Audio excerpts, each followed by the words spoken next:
I, Professor Joshua Olaleka Ogunwole, hereby certify that 1, I am the returning officer for the 2026 Osun State governorship election held.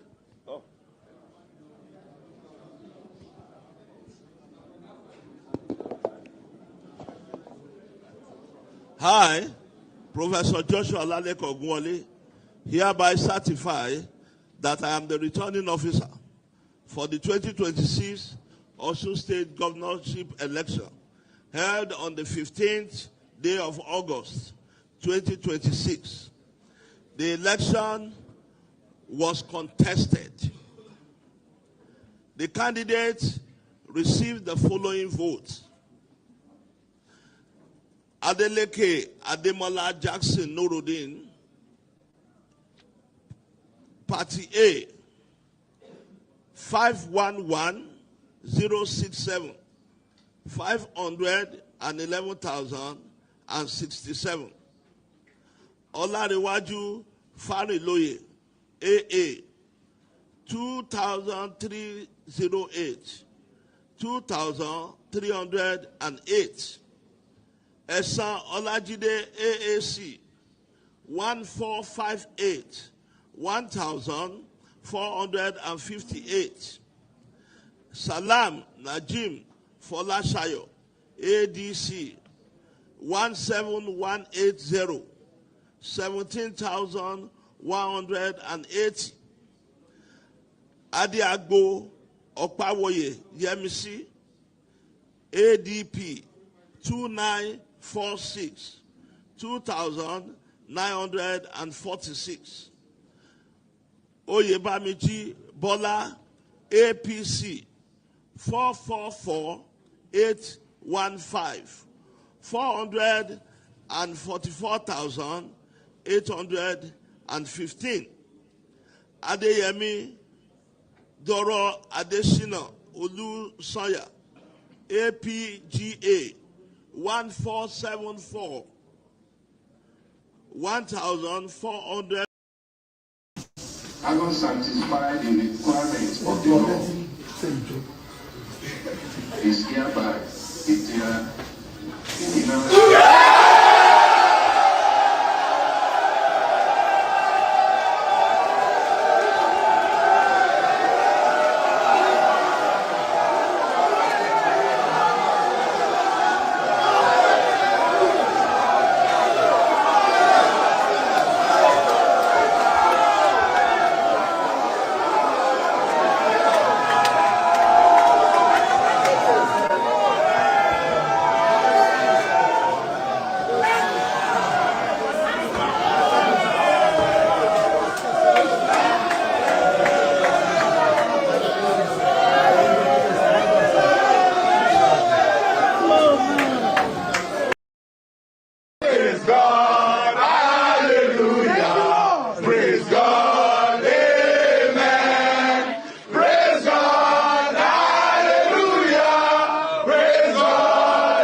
question, yeah.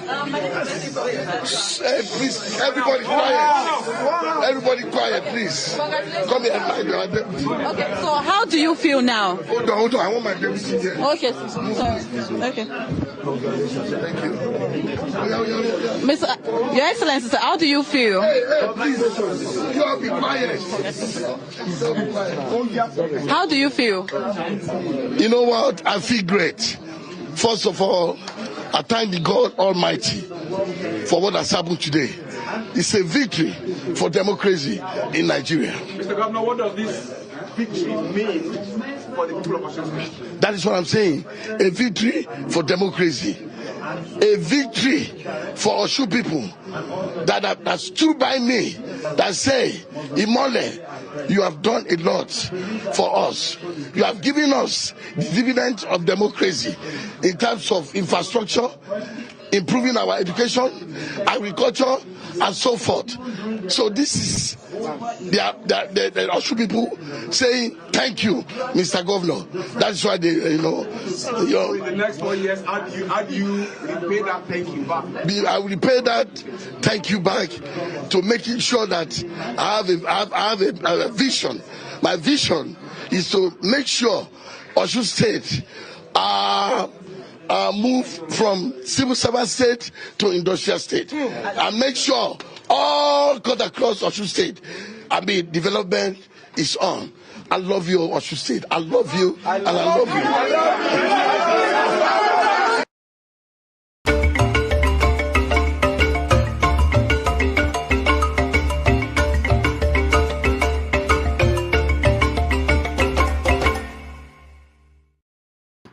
To leave Africa as a teenager, build an extraordinary professional life abroad, raise a family, succeed at the highest levels of American medicine, and still maintain a meaningful connection to the culture and values that shaped you.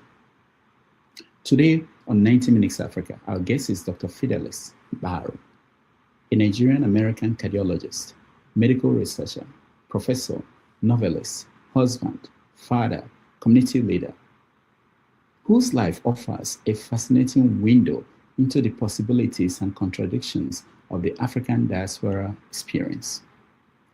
Born in Onitsha, Nigeria, Dr. Mkparu came to the United States at the age of 17.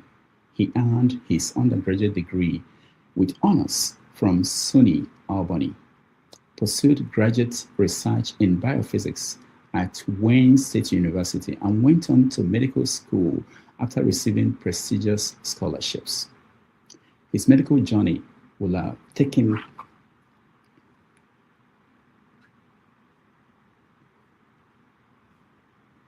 okay, is the last one.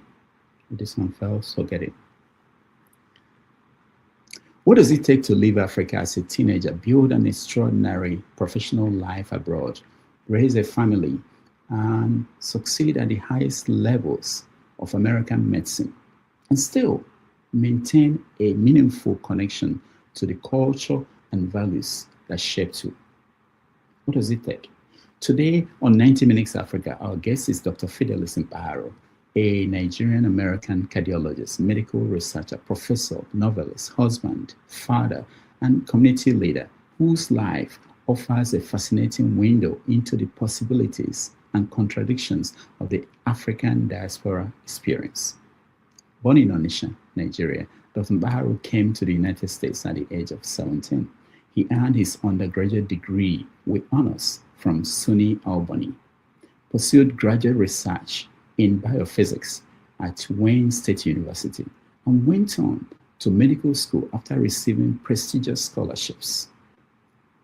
His medical journey would take him through Indiana University, the University of Connecticut Medical Center, and eventually Harvard Medical School / Massachusetts General Hospital, where he trained in advanced cardiac imaging and cardiovascular research. Over the decades, he has distinguished himself in cardiology and cardiovascular research. He's a fellow of the American College of Cardiology and other leading professional medical organizations, and has held leadership roles with the American Heart Association. He's also a professor of internal medicine at Northeast Ohio Medical University. But medicine only tells part of Fidelis Mkparu's story. Dr. Mkparu is also an accomplished novelist whose fiction repeatedly returns to the question of migration, identity, race, love, memory, belonging, and the difficult negotiation between Africa and America. His books include My Last Summer with You, No Fanfare for a Withered Rose, Love's Affliction, Tears Before Exaltation, and Soulful Return. Love's Affliction received major recognitions, while Tears Before Exaltation won a SIPA AV Award. Perhaps most relevant to today's conversation is Soulful Return, which follows a successful Harvard-trained Nigerian doctor who lives the life he has built in Boston and returns to Nigeria, where he must confront questions of home, family, heritage, and belonging. All right, join us as we welcome to the show Dr. Fidelis O. Doctor, welcome to the show. Thank you for inviting me to your program. I feel honored. I don't know if I deserve the honor, but I'm very grateful. I'm sorry about the mix-up. There were so many Rudolphs on the stage at the beginning. But welcome to the show. We are really happy to have you. You are well accomplished. And we are going to have a fascinating conversation today about maintaining a culturally balanced and fulfilling life in the diaspora. But as we do on this program, which is Africa-wide, which is political most of the time, we have to start with what happened in Nigeria yesterday. Yesterday, there was an election in Osun State for governor, and it was hotly contested by all the parties, especially the party in power at the federal level, the APC. They really wanted to get the governor, Adeleke, to leave office. And they made a lot of noise about that. They sent all their men to Osun State. But at the end, as we saw in the video I played at the beginning, Adeleke won, and he's going to remain the governor of the state. Did you get a chance to watch what was going on? Yes, I followed it because I have interest in the presidential election next year. So this is like a dress rehearsal for next year. So we're very enthusiastic in terms of how democracy works and the way it's supposed to work in Nigeria. Unfortunately, it hasn't worked the way we expect democracy to work. So if this is just a dress rehearsal for what's going to happen next year, we expect INEC to play the role they're supposed to play, honest role, because that's all we ask. We don't want anybody to be placed where they're not supposed to be.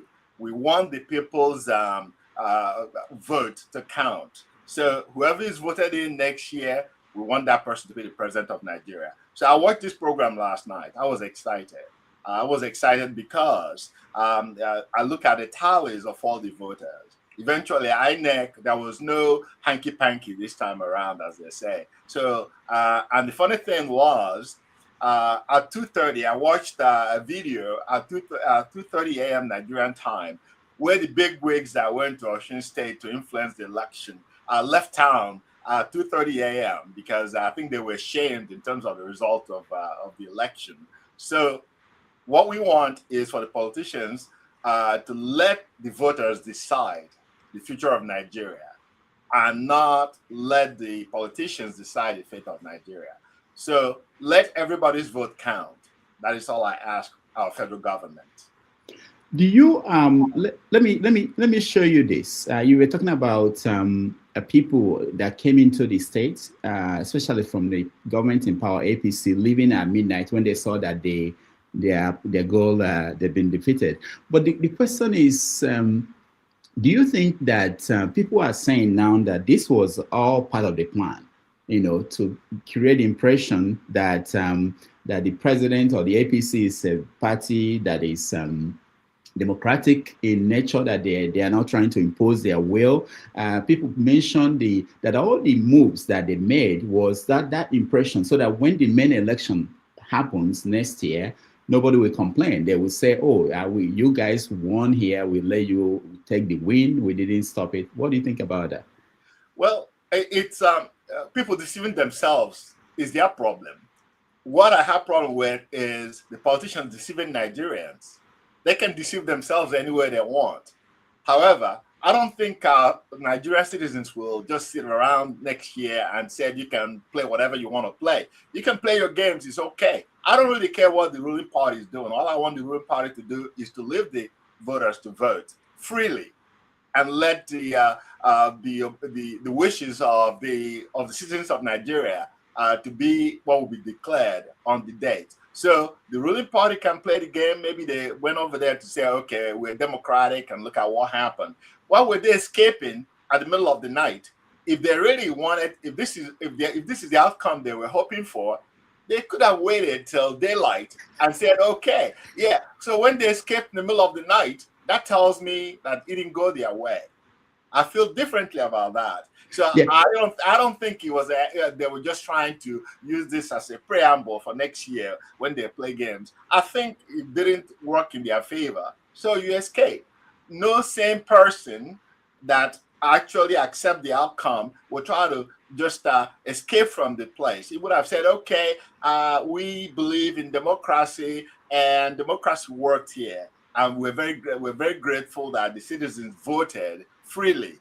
So I don't believe that. I think it didn't go their way. Okay. Yeah. Now the people are today talking about the result and how it turned out, as if it was a perfect election. We're not looking for a perfect election. As if it was going to be acceptable if the other party had won, like the APC. Let me play you a video of a first-time voter who voted in Nigeria and his experience, what he felt in terms of there were rigging, vote buying, all the flaws in our elections all showed up yesterday. But yes, because this governor won, people now acting as if it was acceptable if he had been the other way. Let me show you what he said. My name is Ares Oluwashemilore, and I'm a first-time voter. So being a first-time voter, coming here seeing all this like no orderliness, it's really discouraging to Nigerian youth. Like Nigerian youth being that are first-time voters do not like to participate in voting process because of things like this, no orderliness, like long queue, violence, and all that. And there are people that are partaking in, I can't say it's like, I don't know how to put it, maybe election bribery and stuff like that, collecting money, vote buying, collecting money to vote and all that stuff. So it's not really encouraging. It doesn't encourage the voting process of free and fair election. So all that, and I would like to tell the youth not to partake in stuff like that, because if you buy vote and other stuff, it will actually, like the results, maybe the candidates you want to enter, like if another candidate enter, like it will affect everybody. You get what I'm trying to say? So that's what I have to say. All right, so they were vote buying in this election. The last one in Ekiti, they were giving people 10,000. That was the maximum we saw. But in this election, it went up to 25. Some are saying they got 50,000 to hand over their card so that the party that gave them money will be the one that will be voted for. So how do we go forward from here in terms of having an election that will be credible? Well, I think what you're witnessing is the problem of poverty, because people don't think about the future. They don't think about 1 year from now, 5 years from now, 10 years from now. They're thinking about immediate gratification. So when somebody is given 20,000 or 10,000, they needed the money and they'll use it to solve their immediate problems. And then a couple of months from now, they'll be complaining that things are not going the way they expected to go. So the citizens are also at fault for some of these problems, because if they're educated enough to understand that the decisions you make now will affect your future, if they're educated enough to know that there's certain things that are not reversible once you make those mistakes. But the most important thing is, I remember a politician from Ibadan used to say it's stomach politics or stomach infrastructure. Yes, stomach infrastructure, amala politics, and all this stuff. There was a comment I read last night after the governor was declared a winner. The person said, "Okay, we collected rice from APC to vote for the governor, so that we have the strength to go and vote." So they make it sound like it's funny, but it's not really funny to me, because it's a disgrace to our democracy. Where I live, I can't imagine trying to go to vote and people out there handing rice, or before the vote, people giving rice or collecting my voters' registration cards and stuff like that. But that's the level of our education and understanding. And we have not educated the populace in terms of not only making decisions for today, But also you have to think about delayed gratification. How about tomorrow? How about 5 years? How about 10 years? You don't only want yourself to survive, you want your children and your grandchildren to prosper. So that's what's missing in the whole process. And just most of it is because of poverty. Mm. Yeah. All right. You said you're interested in the presidential election. How are you supporting a candidate? Well, I want the best person to win, because the issues are I would like our current president to tell us what is it that you plan to do to run on what have you done for Nigeria, looking at Nigerian economics. How have you improved on Nigerian economy? What plans do you have for the future? I won't say that I'll vote for this person or that person, but I'll vote for the person that has a program that the person will present to Nigerian people. Not only talking about today, we'll have to talk about tomorrow, the day after, our children, our grandchildren, and stuff like that. So politicians that run on their political party, APC, ABC, or CBS, or whatever, MBS, or whatever party they want to form. They form parties, but they don't have what is the platform of the party? What is the party going to do? And it just the platform has to be a platform that will benefit everybody, not just only politicians in Abuja. So that's the problem I have. I have not seen any presidential debate. I would like to have those. I would like for our president to stand and try to defend his economic policies. I would like to see the other candidates challenging the president also to offer us what program they tend to provide for Nigerian development. So that is something that is missing. I have not heard about presidential debates going towards January's elections and things like that. So those are the things that we deserve as citizens of Nigeria. I would like for the president to come and defend his economic policies. And also, I would like for the president to defend the future policies that he's going to implement once he's voted in the second time around, and also tell us what improvement he has done over the past couple of years in Nigerian economy. How is the economy now compared to when he took office? These are the things that are missing in terms of presidential elections. You talked about debates. You know that the last election there was no presidential debate. And I know you've been here in America for a long time, and you'd see debates in each election. How would the Nigerian people force the politicians? In Osun State, they had a debate. How would the Nigerian people force the politicians at the presidential level to debate? Well, most of these things have to do with education, understanding. Because if the ruling party or if the president is not willing to debate, then why should the citizens vote for that person? If you're not willing to tell us about your economic policies, what you have achieved and what you plan to achieve, then why should we vote for you? So if a presidential candidate doesn't want to debate, let those that want to debate and present their policies to the Nigerian people. And then we vote for the people that we're comfortable with, or the people that we like the economic policies. So it doesn't really matter what the current president wants or what he doesn't want. The other candidates can decide. We're going to have a political debate and present our program to Nigerian people and let them decide on how they want to vote. Mm. So you've seen elections in America over the years. What do you think that we could learn for people? Because we are about to enter the campaign in the next few days. It will be campaign season. What do you think the Nigerian people can learn from the way it's done in the West, in America, for instance? Well, there's no election is perfect, because also over here you have a lot of ads campaigning, and some average citizens don't really understand what is going on in terms of economic policies in this country too.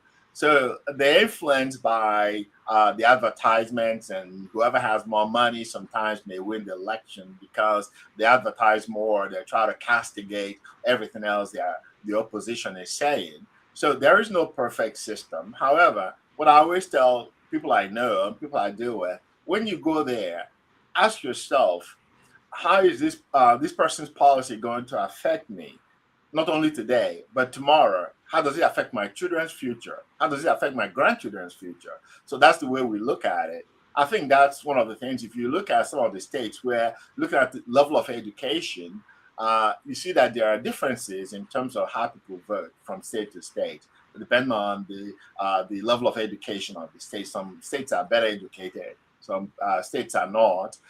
Some states have better economic opportunities for the citizens and other things. So all these things influence how people vote.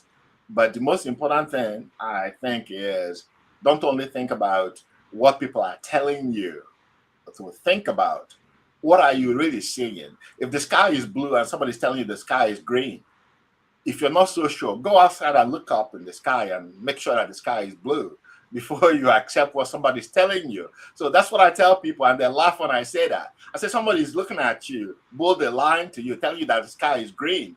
And after a while, you get confused. If you're getting confused, go outside, look up in the sky. So the same thing with economics. If somebody's telling you that the grocery prices are better, that the gasoline prices are better, I'm talking about Nigeria too, your petrol in Nigeria. If somebody's telling you everything is great, go to the pump and look and see how much the price is. And ask yourself, what was it last year? What was it 6 months ago? So don't always take what people tell you. The same in Nigeria. For me, if I'm in Onitsha, I'll go to Onitsha market, main market, or go to Ochanja, or go to one of these local markets, or Bonmanu, or wherever.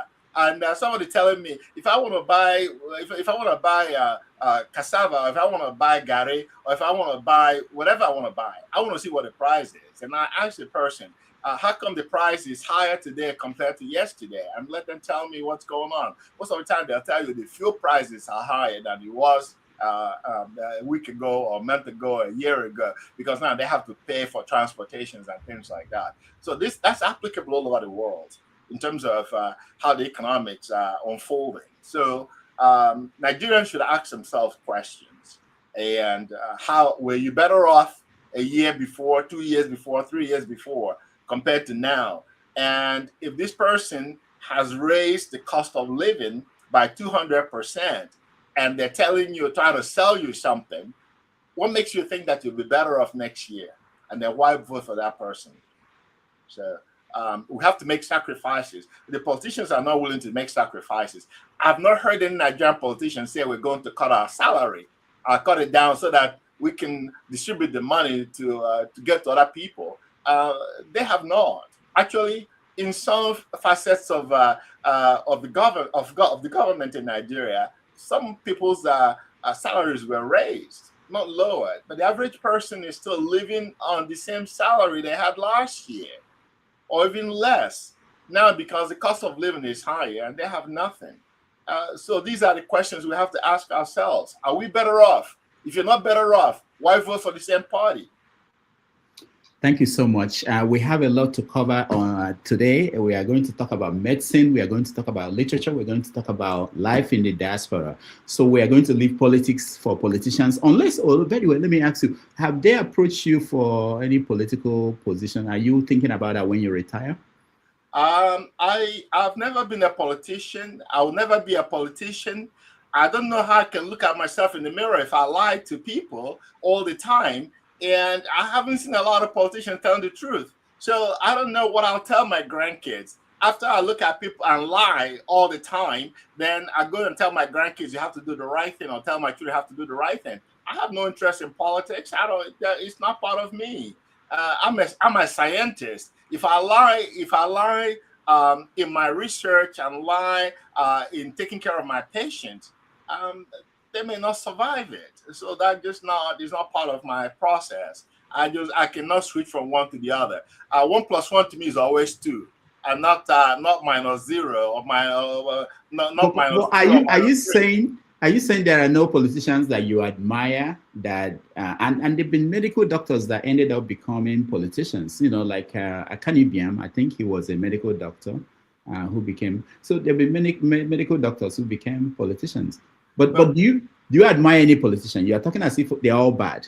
I admire. No, I didn't say all politicians are bad. I'm not even saying that. I'm just saying I admire Kanu Ibiam. You brought him up. it's an interesting. I met Akani Ubian when his wife died many years ago, 1974-75. Wow. I was in Afikpo at the time. Akani Ubian did something remarkable during the Biafran War. He didn't like what the British government was doing. He renounced the honor given to him because he was knighted. He said he didn't want it anymore. If the government that knighted him is not telling the truth or not trying to be fair to all the parties, why should he continue to be a knight of the British government, of the Queen and stuff like that? Or if you want to look at it, so that's one person I admire because of how he was. He believed in honesty. So not all politicians. That's a different era of politicians, completely. Yeah. All right. We're going to take a break. When we come back, we are going to talk about cultural balancing of life in the diaspora. We're going to talk about medical research that you've done, and we'll talk about all the issues, including your books, your novels, which are very, very powerful, and wish that people will join us later and ask you questions and interact with you. So let's take a break. When we come back, we'll begin the conversation on why we actually brought you here. Okay, thank you so much.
From a family of 5, a Catholic family, conservative Catholic family.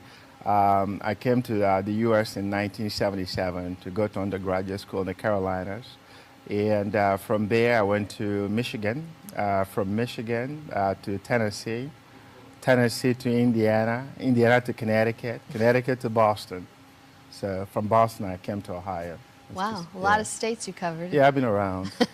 And countries, I guess. Yeah. All right, welcome back, everybody. Thank you so much for joining us. This is 90 Minutes Africa, and we are honored to have Dr. Fidelis Mkparu with us. Doc, welcome back. Thank you.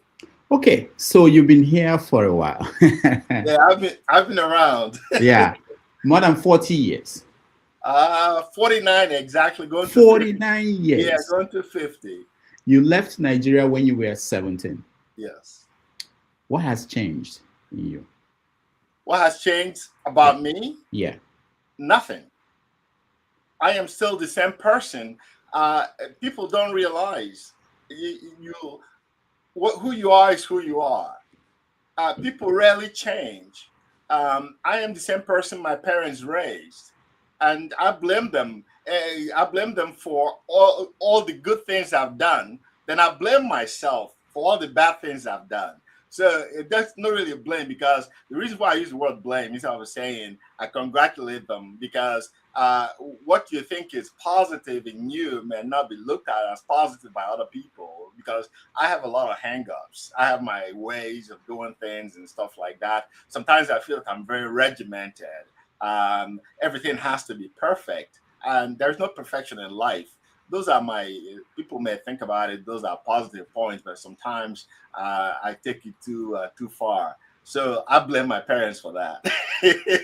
When you were living in Nigeria, what did they tell you about America? And how has that changed after 49 years in America? Well, when I was growing up, I look at my father's routine, and those things actually influenced my deciding to come to America. A lot of my friends were going to England and going to other places. I wanted America. The reason being, my father read Time magazine, read Newsweek, and those were things I was exposed to.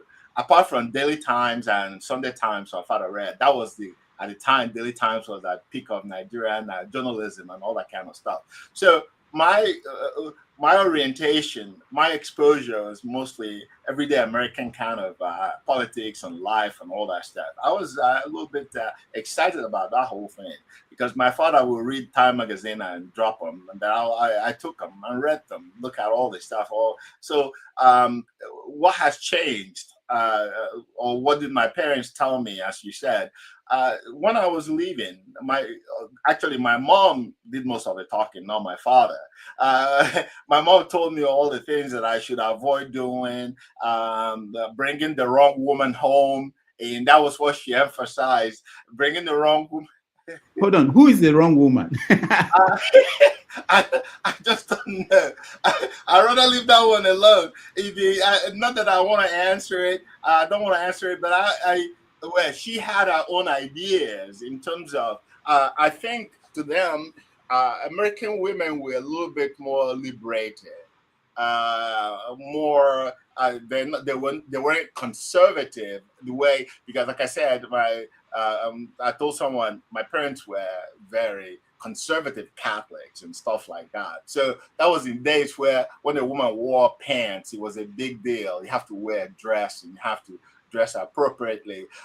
You don't have to, you can't put too much makeup on and stuff like that. So my mom had her own ideas of what a perfect woman is supposed to look like or be like. So, and what they were seeing from American televisions and stuff like that wasn't her ideal woman.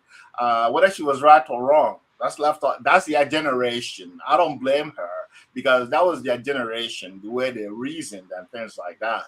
But when you came to my father, I know the night before I left, my mom rambled on and said all the things and how I was going to face consequences if I made the wrong decisions and stuff like that. When it came to my father's time to talk to me, my mom said, talk to your son, and all that stuff. My father kind of smiled. And my father said, I know him, I trust him. That was all my father said. And that was a lot of responsibility on my shoulder when your father is telling you that he trusts you, he believes in you and all that stuff. So that was what my father said. And that has really, I've lived with it until today. Every time I do something, I have to worry about, am I going to disappoint my father? My father died 30 years ago, but I still worry about if I'm going to disappoint him, because he said he trusted me, believed in me. So those are the kind of stuff, yeah. So how did you navigate your way in America? I read in your bio how you went into college, you wanted to be a researcher, you studied biophysics. From there, you went on to medical school. What was the guiding principle? How did you do that? Because there are people who are still coming into America. I know it's a different America from the one you came into in 77, but it's still the same challenges in terms of being a foreigner, coming into a society like this and trying to make your way up. I think one of the things about biophysics, when I was in Nigeria, that was a different Nigeria altogether. I went to a school where science was it, and when I was in high school, we had a chemistry teacher who came from Cambridge, and his name was Peter Schatz. He came to teach us chemistry, and the way he taught chemistry was completely different. All the lectures in chemistry took place in the lab, and as he discusses a topic, we have to do the experiment to basically validate what he was teaching. So sometimes we stayed in the lab till 6 p.m. and 7 p.m. and that changed my whole perspective about things. And he talked about the research he did in Cambridge and all kinds of stuff. So that excited me. And when I came to the US, I continued with chemistry, biochemistry, and also I love physics and stuff like that.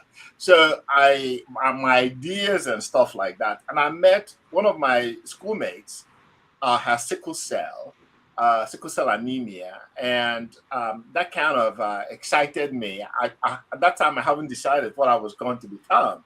So there was a researcher at Wayne State there. Her name was Leslie Fong. She was looking at, mostly her research was on spin-spin interaction, how proteins interact with each other on cell membranes, and the differences between regular red blood cells and sickle cells and stuff like that. That excited me, and that was how I ended up at Wayne State. I was just the whole thing. I was in love with sciences. I was in love with all these ideas because I was reading stuff about sickle cell anemia. So I ended up over there studying biophysics and biochemistry and dynamics in protein interactions and stuff like that. So from there, I developed more interest in certain areas. And one of the things that excited me also was just the physiology of the heart itself. I studied the biochemistry of heart muscles and stuff like that. One of the areas I was interested in was sarcoplasmic reticulum, how calcium moves in and out of the heart, and how calcium is responsible for how the muscles contract and all that stuff. So those were the excitements I had. And I spent some time in basic research lab trying to understand all these things and also formulate my opinions about how some of these things work. And that was my early excitement in science research. Wow. You said something that made me think. You said your lecturer, your teacher in high school was teaching you in a lab from Cambridge. in my high school, we didn't have a teacher in physics. So there's a gap, big gap between when you went to school and when the people like us went to school in Nigeria, depending on the school. I know that you went to Afikpo, government secondary school, Afikpo. Yes. For full disclosure, I saw you recently in New Jersey when you guys had your convention, alumni association of the secondary school. So have you looked at secondary school education in Nigeria of recent times? How is that different from when you went? Yes, I do, and I've been involved. Just tell you a little bit about my journey. My father was involved with Christ the King College from 1930s during the time of Archbishop Perry and stuff like that. My late brother, I went to Christ the King College. I started from Christ the King College, Onitsha. I was there for just a short period of time. The principal of the school then was Reverend Father Tabo. Everybody knew him. He was very popular. So when Tabo left CKC, I went to government secondary school, Afikpo, and I had no other choice. My father said, you have to go to where Father Tabo was. So that's how I wandered off in Afikpo. And when Father Tabo left to go back to CKC Onitsha, I decided not to leave because at that time I was in love with the place. Afikpo was a wonderful place. The people were very nice people, and also it was a good place to study. There wasn't that many distractions. We're there for education. And I love the competition at government secondary school Afikpo. It was very competitive.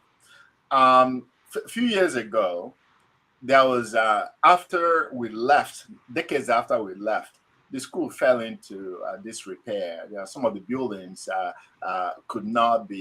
were not inhabitable, and some of the roofs were gone and everything else. So we organized an old boys association in North America. Some of my classmates actually organized that. Eventually, I was invited. We rebuilt a lot of the buildings over the years from contributions from former students of the school, and we still continue to maintain that. Recently, we placed a virtual learning instruments in the school, and there are some former alumni that also rebuild in some of the places. So we've made some contributions because sometimes the government itself cannot afford to take care of everything, and so it's left up to, if you look at the budget of the state, because sometimes we demand a lot. We want the state to do everything. The budget of the state cannot do all those things because no matter how you look at it, it's not that much money in terms of what's needed. I was surprised at your meeting convention. There were people who were honored for donating over time over $100,000. Was it right? Yes. So, yeah. So some of you. Yeah. Go ahead. Go ahead. I wanted to know, what of some schools that do not have people like you, people who can donate that kind of money? What happens to them? How are they going to be renovated? Well, it's not really how much you give; it's the willingness to give. If you look at the list of the people that donate to the school from our alumni association, you'll be surprised that only a group of just a couple of people that always donate.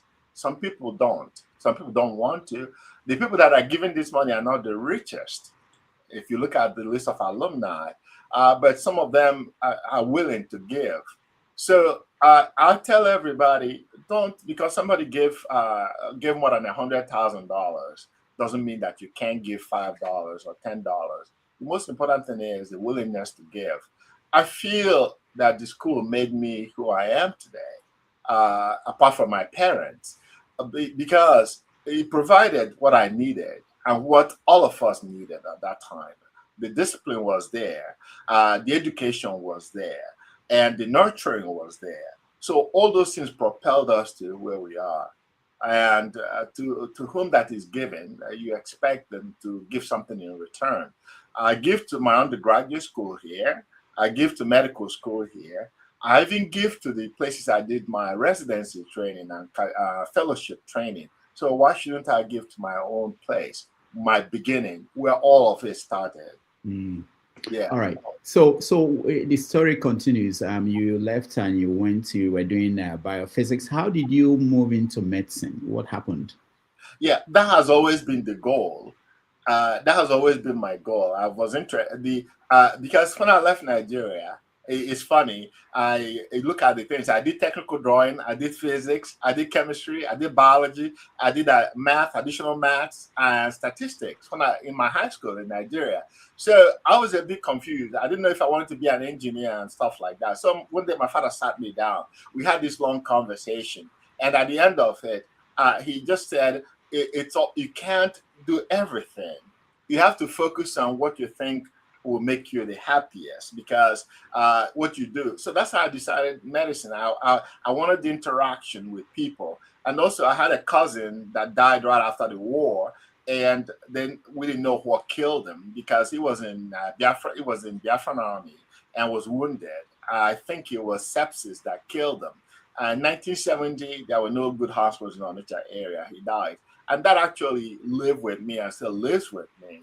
And so those are some of the things that influenced me, because I wanted to, I was, as a science person, I wanted an answer. What actually killed him? These are the things I was interested in. And these are the things that influenced me in terms of choosing medicine. And I just wanted some answers about certain questions I have. And also I feel that I would like to help other people. And in terms of providing appropriate care, because the trauma of Biafran War in 1970, lack of good health facilities actually affected me a lot. So now you became a cardiologist, and for many years you've become part of the profession in different ways. What did you think about medical practice in Nigeria when you had a chance to go back and look at what is happening in Nigeria compared to the what you learned in America? Well, I think that there are differences, and some of the things that influence the way our people practice has to do with culture. There are cultural influences in medical practice. There's also, in terms of lack of adequate facilities, and not only that, economic, demographics. I don't want to call it poverty, but let's call it poverty. A lot of people cannot afford the care that they need. If you talk about hypertension, diabetics, and also people with cardiac problems, how many of them can afford the level of care that we give here? And I used to be angry with a lot of the physicians, but got involved with Onitsha Diocese in terms of all the hospitals in the system, and I've toured all the hospitals over there.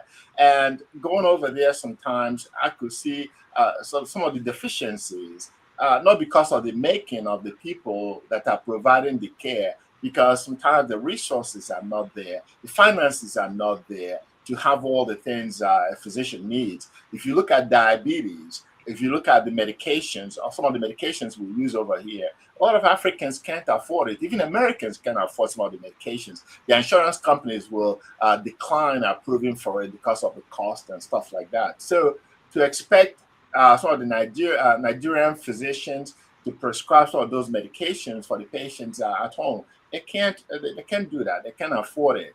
So we have limited resources, and our people, the doctors are trying their best. Sometimes we fault them because some of them actually, not all of them are doing what they're supposed to do, but a great number of them are trying their best, but they're working with limited resources. You mentioned diabetes and high blood pressure, and that's very common with Africans in the diaspora. There's so many Africans in the diaspora, when they come here, or whether it's America or in the UK, they get shocked when they are 40 and the doctor will say, oh, you are diabetic or you have high blood pressure, you have to be on medication. Based on your experiences over the years, what can Africans who live in the diaspora do that will maybe give them a better chance of surviving these illnesses that appear to be common? I think we we tend to ignore prevention. And that's one area that I ask everybody to focus on. Prevention means you have to eat right. You have to avoid drinking too much alcohol. You have to exercise, because sometimes we get looking at the system here. You walk from your house into your garage, you get in your car, you drive to where you're going, you get out, you just get into the building, you don't do anything. So you have to exercise. You have to avoid gaining too much weight. You have to avoid eating the wrong thing. Sometimes we carried some of the things we have at home over here. Maybe it'll work for the people at home because we eat a lot of processed food or high carbohydrate foods and stuff like that. The people there are more active than people here in the U.S. People will walk everywhere. Some people walk everywhere they're going. So they may eat that heavy meal and they're still very active. But over here, some people will eat the meal and don't do much. That's one issue. Eating vegetables and not just eating isiewu, nkwobi, and all these things and all that stuff. It sounds so good and all that. They just people enjoy all these things because they can afford it.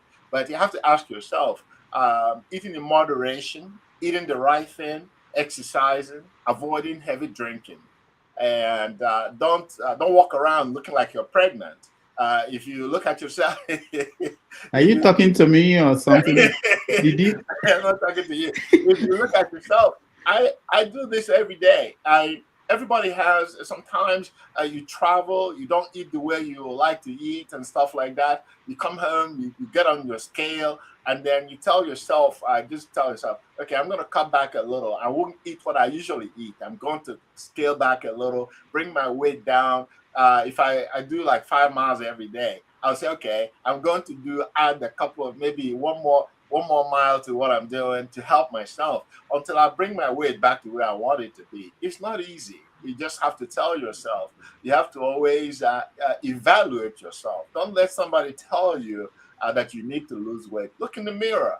Look at yourself from the front, from the side, and you turn around. You ask yourself, okay, am I due to deliver this baby or not? And all those things. And yeah, so you look at all these things and you said you have to be a critic to yourself. You have to look at yourself, evaluate yourself mentally, physically, and every other way. You have to always keep on evaluating yourself.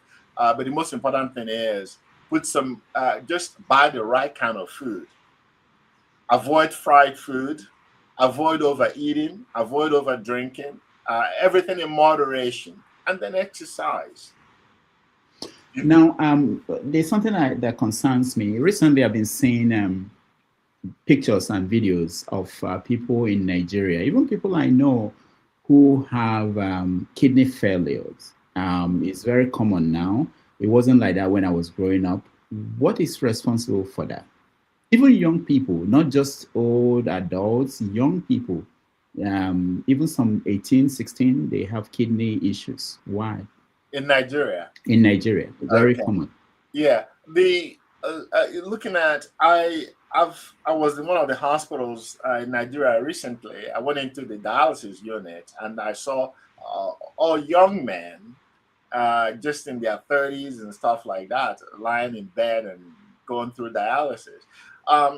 There are a few things that I've always complained about in the healthcare system. Some of it is lack of education. And we have a lot of painkillers that people take in Nigeria that are not good to your kidneys. Over here, we call them NSAIDs, things like ibuprofen and things like that. They're not good for your kidneys. And there are no regulations in terms of how you can buy them over the counter. You can even buy heavier medications, stronger medications over the counter. And those things are not good for your kidneys, a lot of them.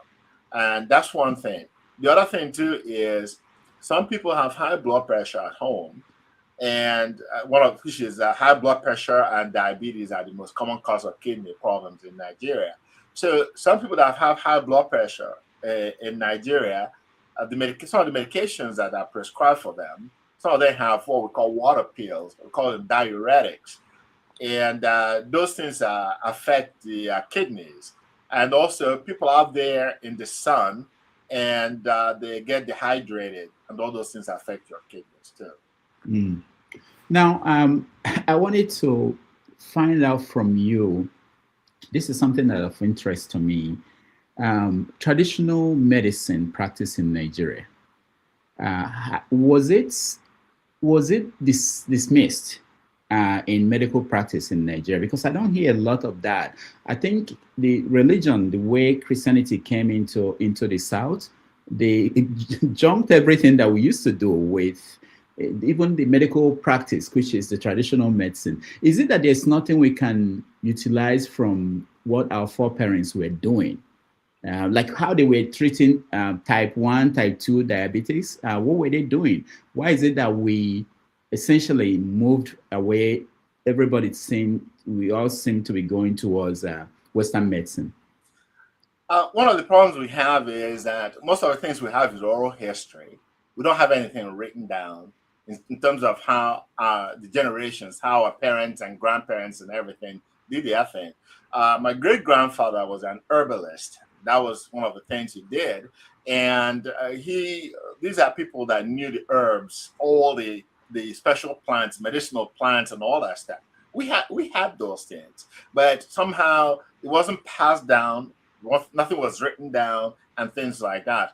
And when Christianity came, they didn't like the way we were doing things. How we talk about the traditional things that we did, the deity and all these things, and they start coming witch doctors. And instead of saying medicinal practitioners, they start calling them witch doctors, and those things have negative connotations and things like that. So that affected how those knowledge was transferred, and we lost a lot.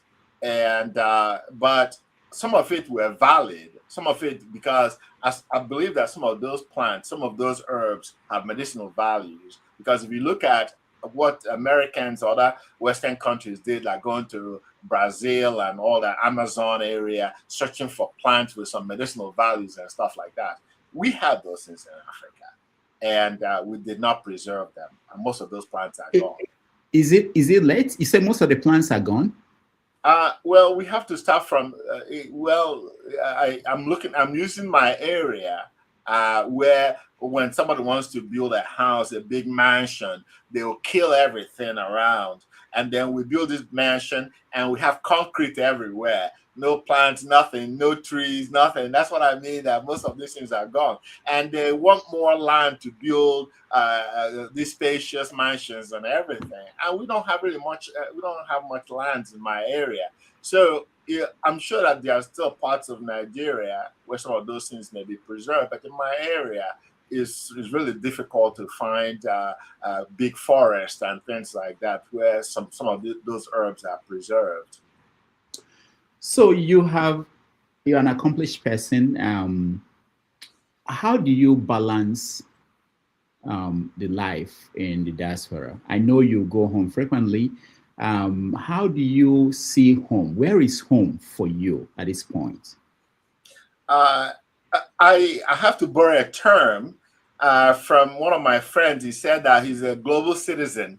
I don't know what that means, but I'm an Ojoto man. I'm an Igbo man, and I will be forever. Yeah. So my home is Nigeria, and apart from Nigeria, my home is my village. That's where I belong, and that's where I will always belong. When I left home, my soul didn't live with me. My soul stayed behind, and my soul is still there waiting for me to come back.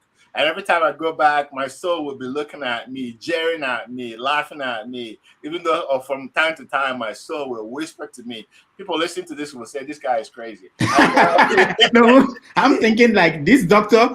Yeah, but I'm a soul believer, because what I mean by soul, a part of me, that's what I mean. A part of me will always be an African.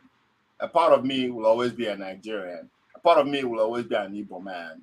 A part of me will always be somebody from Ojoto in Anambra State. That's where my roots are. And when I go home, I still go to my grandfather's, the original floor of my grandfather. I'll take my shoes off, take my socks off, and walk on the soils my grandparents, my great-grandparents, and all my ancestors walked on. It kind of brings me closer to who I am. Who I am, I'm an African. I'm a Nigerian. I'm somebody from Ojoto, an Igbo man. That's who I am. That's my identity. That never left me, and it will never leave me. We searched for pictures of you in the 70s. We wanted to know if we could find where you stretched your hair. Did you at Afro, and did you at any point try to be an American and eventually said, you know what, I'm not saying being an American in terms of paper, but mentally, and at the point you say, no, I'm back, I'm still an African. Was I hate to disappoint you. I never wore Afro. I never wore Jerry curls. Yeah, I've always, like I said, I come from a very conservative background. I just everything in moderation. I never want to. I don't want to be a center of attention for anybody. I always want to be me. I never want to be like anybody else. Like people say, people are competing. I compete with me. I want to be the best version of me that I can be. I never want to be like anybody else. So you will not find me with big Afro. You never find me just like you never find me with Jerry curls at the time when it was raining and stuff like that. So I've always been me, and I will always be me. And a little bit boring to some people, but very predictable in what I believe in.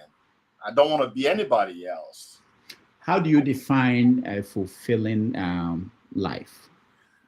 Fulfilling life is what makes you happy. And what makes me happy is when people around me are happy. That means my wife, my children, and my 6 grandchildren, who I spend time with from time to time. And then beyond that, what makes my village people happy? Am I extending myself to them? I don't want to be the lord of the place. I want to be a part of them. I don't want to lord on anybody. I want to be a part of the system. So that's what gives me happiness, when people around me are happy. And when I feel that I'm contributing something to the society, and I'm not only taking away from the society, that's what gives me happiness. There are people who have divided soul as a result of migration. Part of them is wherever they are in the West. Part of them is still African. They're trying to balance the two. How were you able to handle that? Well, we talk about obligation. There's one thing I don't forget. When I came here, America offered me the opportunity to be educated, to be trained as a physician, to be trained as a cardiologist, to be trained as a researcher. I will always be grateful for that, and always try to contribute to the society. I don't want to take from the society. I make a lot of contributions. I donate for different organizations, and also I volunteer my time. So I want to be in anywhere that I am. I want to feel that I'm contributing something, not just taking away from the system. So that's how I balance my life. I don't only have obligation to Nigeria, to my village, to my family. I also have obligation to where I live, because they make it possible. I talk about where I went to school. Some people contributed for that school to be there. Some people contributed for me to have the scholarship and stuff like that I used to educate myself. Apart from my father paid my way through school and stuff, but the school contributed a lot. Because if you look at how much you pay to go through school, and look at how much it really costs to educate somebody, if the taxpayers didn't contribute to it, if the donors didn't contribute, we wouldn't have been able to go to school. So I still have obligation locally, statewide here, and then also to Nigeria. So you have to balance all those things. Like I said, you just don't take and take and take. You have to give. How did you raise your children? Different from how your parents raised you? Well, I raised my children the most important thing I always tell my children is always be yourself. Always tell the truth. And one of my daughters told me one day, I said, "Daddy, you know how I made friends?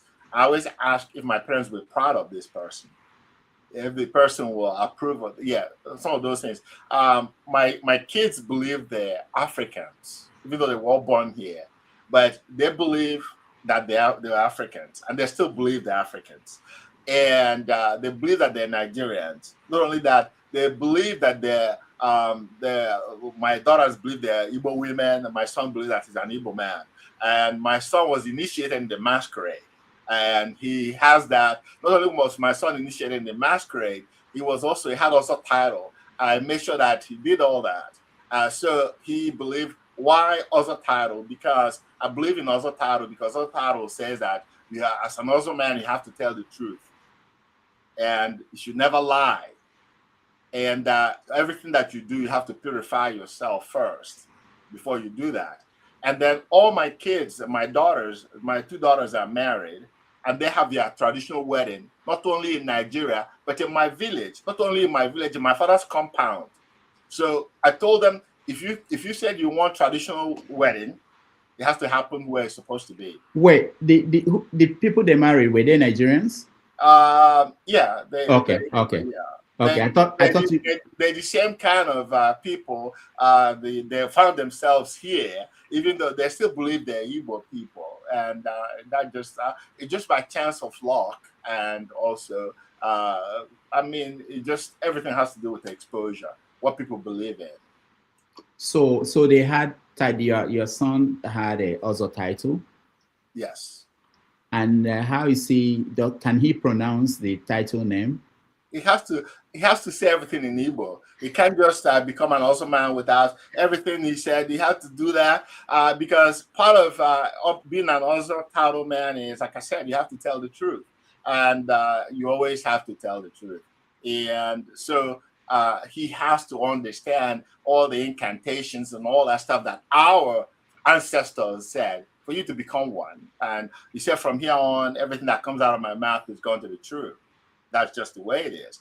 And then also that it's a sign that now you belong with the society. Not only that you belong with the society, you've accepted your culture. There are parents here who would like to accomplish what you are expressing and telling us today, but they are struggling with that. Some of them, they've taken their kids home.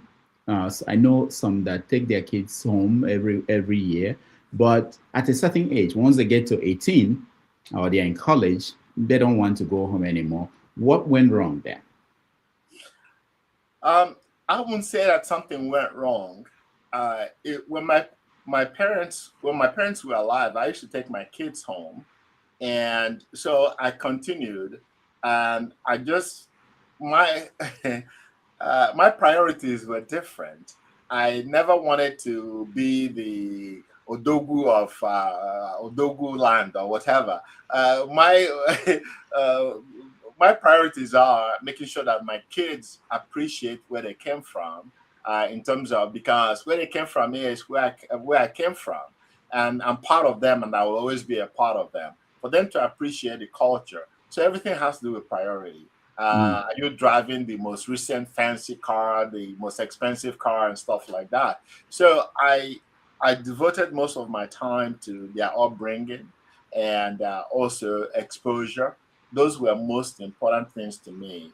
And so at a point in your life, you're no longer the center of importance and stuff. It's just people around you, your children, your spouse, and everybody else. So those people take priority. Not everybody may be able to take their kids home all the time, but it's good to, whenever you could, to just to do that, and just make sure that the emphasis is trying to make them understand their heritage, and because that is what makes a person stronger. If you know your heritage, if you accept your heritage, it makes you more confident. Now, you said your mom, when you were living, was concerned about who you should or you might marry. Were you concerned about that when your kids grew up and got to the age of marriage? Did you influence their choices? How did you handle that? I never did. I left that. That would be a big mistake for a parent to make, because the sad thing is trying to dictate to your children. After all, you're not going to be here forever. When you're gone, they have to live with that decision they make.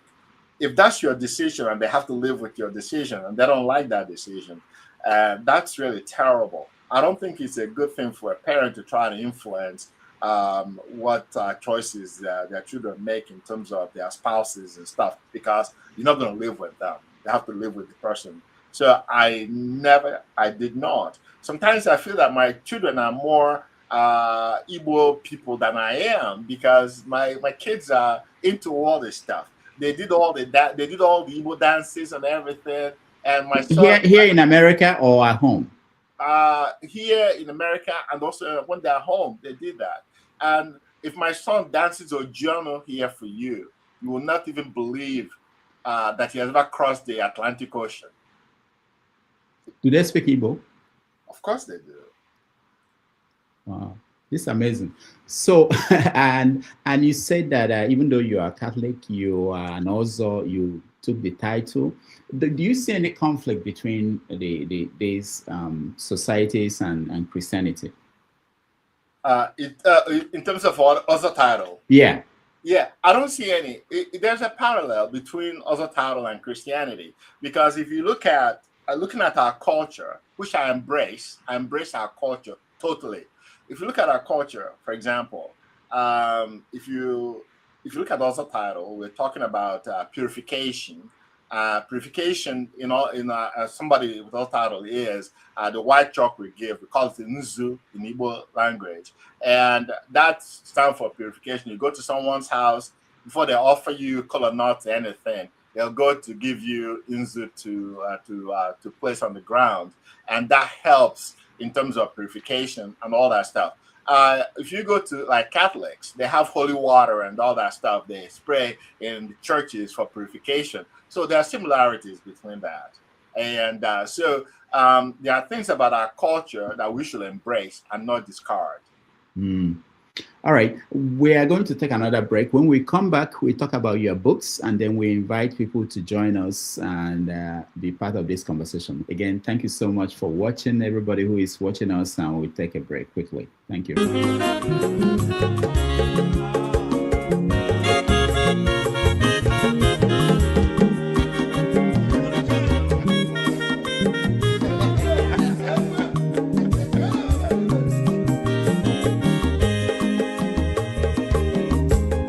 Onye ọma zoro obi o, akwa nwa zoro obi o, Max ịbịa bunye gokwanụ m n'ofube n'azụ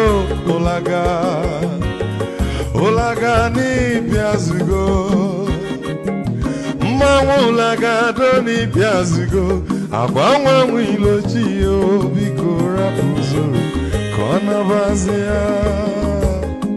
Onye ọma zoro biko, abọmma wazoro ndosari,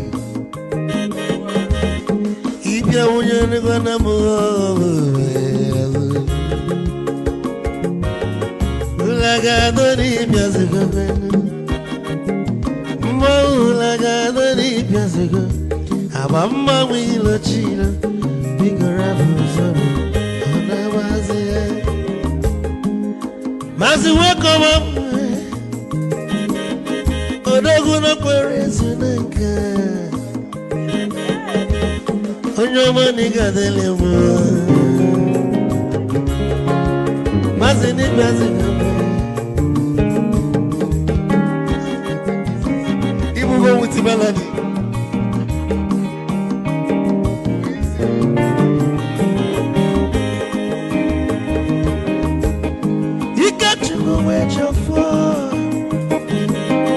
Odogwu nachala n'ọka,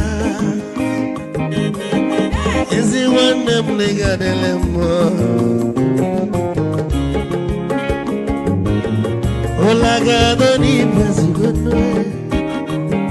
mma ụlagado doni besigo amama wilo chilo bigora buzo anabazi te onyama zoro de amama wazoro de sorry ibya moyano kwana mo ofube naru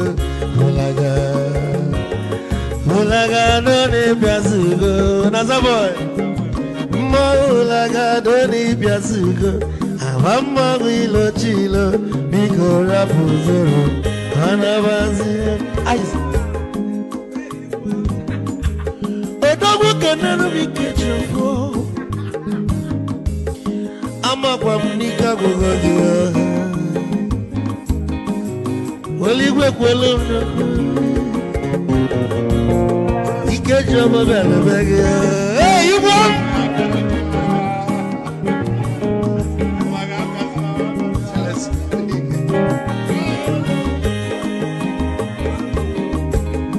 Eku kampune kene, amago ndinso. Chukwe mekalumo, ike chukwu negaji. Esi nwanne m ekene dị ịlapụ ife niile na-eme wee bịa nke gosili na anyị na gị bụ nwanne wisdom ga-adị ka nye gị maịkị ka ogobanya bụ egwu isili mmaksi ọ bụ na-etiri egwu a malụkwa malụ n'imego m ife ọjọọ wee sị gị nwanne m ife ọkụ na-echọlụ na ngeme wisdom onume ekene gị agbamanwe ihe ihe biko lapụ nabasị ya zoro zoro zoro zoro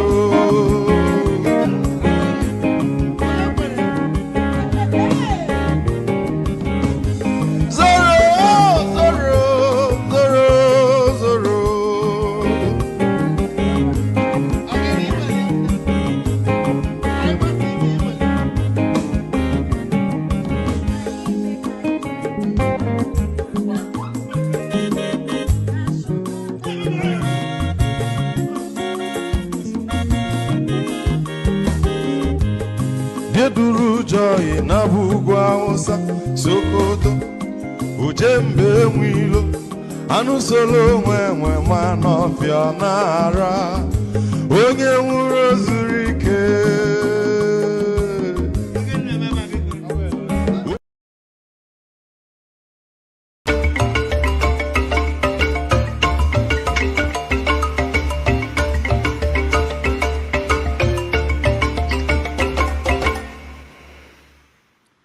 All right, welcome back, everybody. Thank you so much for joining us. We're having a conversation with Dr. Fidelis O, who is a cardiologist here in America and also title holder in Ojoto. For those who do not know, Ojoto is the hometown of Christopher Kibo, the poet. So in this segment, we are going to talk about your books. You have 3 novels that are published, I believe. One of them is Tears Before Exaltation. And then there is Love's Affliction. And of course, I think this is the most popular one, Soulful Return. So you said in an interview that you started writing because, let me play that video. I was surprised. I was to write an article about college life. As I started writing, the volume was getting bigger and bigger. So eventually I decided maybe instead of writing an article, why don't you just put it in a book form? And I think that was how I started. And how long did it take you? Because of my schedule, I think when I started writing the book, every day I put in about 2 hours. In every night when I got home, I decided I was going to put 2 hours. It took a few months, maybe a couple of months to write, because after I've written it, I went over it several times. There were a few embarrassing things I took out. I didn't want to just leave everything That'll there. be in another book later. Yeah, I wanted to sound very respectable. Yes. Nope. No, I want to know the embarrassing thing. But first of all, why do you have this need to write fiction? Well, I don't know. I don't think my biography will be that interesting or exciting. I do write some. I've written a lot of medical stuff, but the fiction is fine. Fiction, there are things you can write up in fiction that you can't, because if you write nonfiction, you have to get approval from a lot of people. And for me, I did ask. There was something I wanted to write biographically, and I couldn't get. I couldn't get authorization. I couldn't get approval. I couldn't get that openness from a lot of people to write what I really wanted to write. And some people that I knew many years ago, I don't want to be a part of what I'm writing.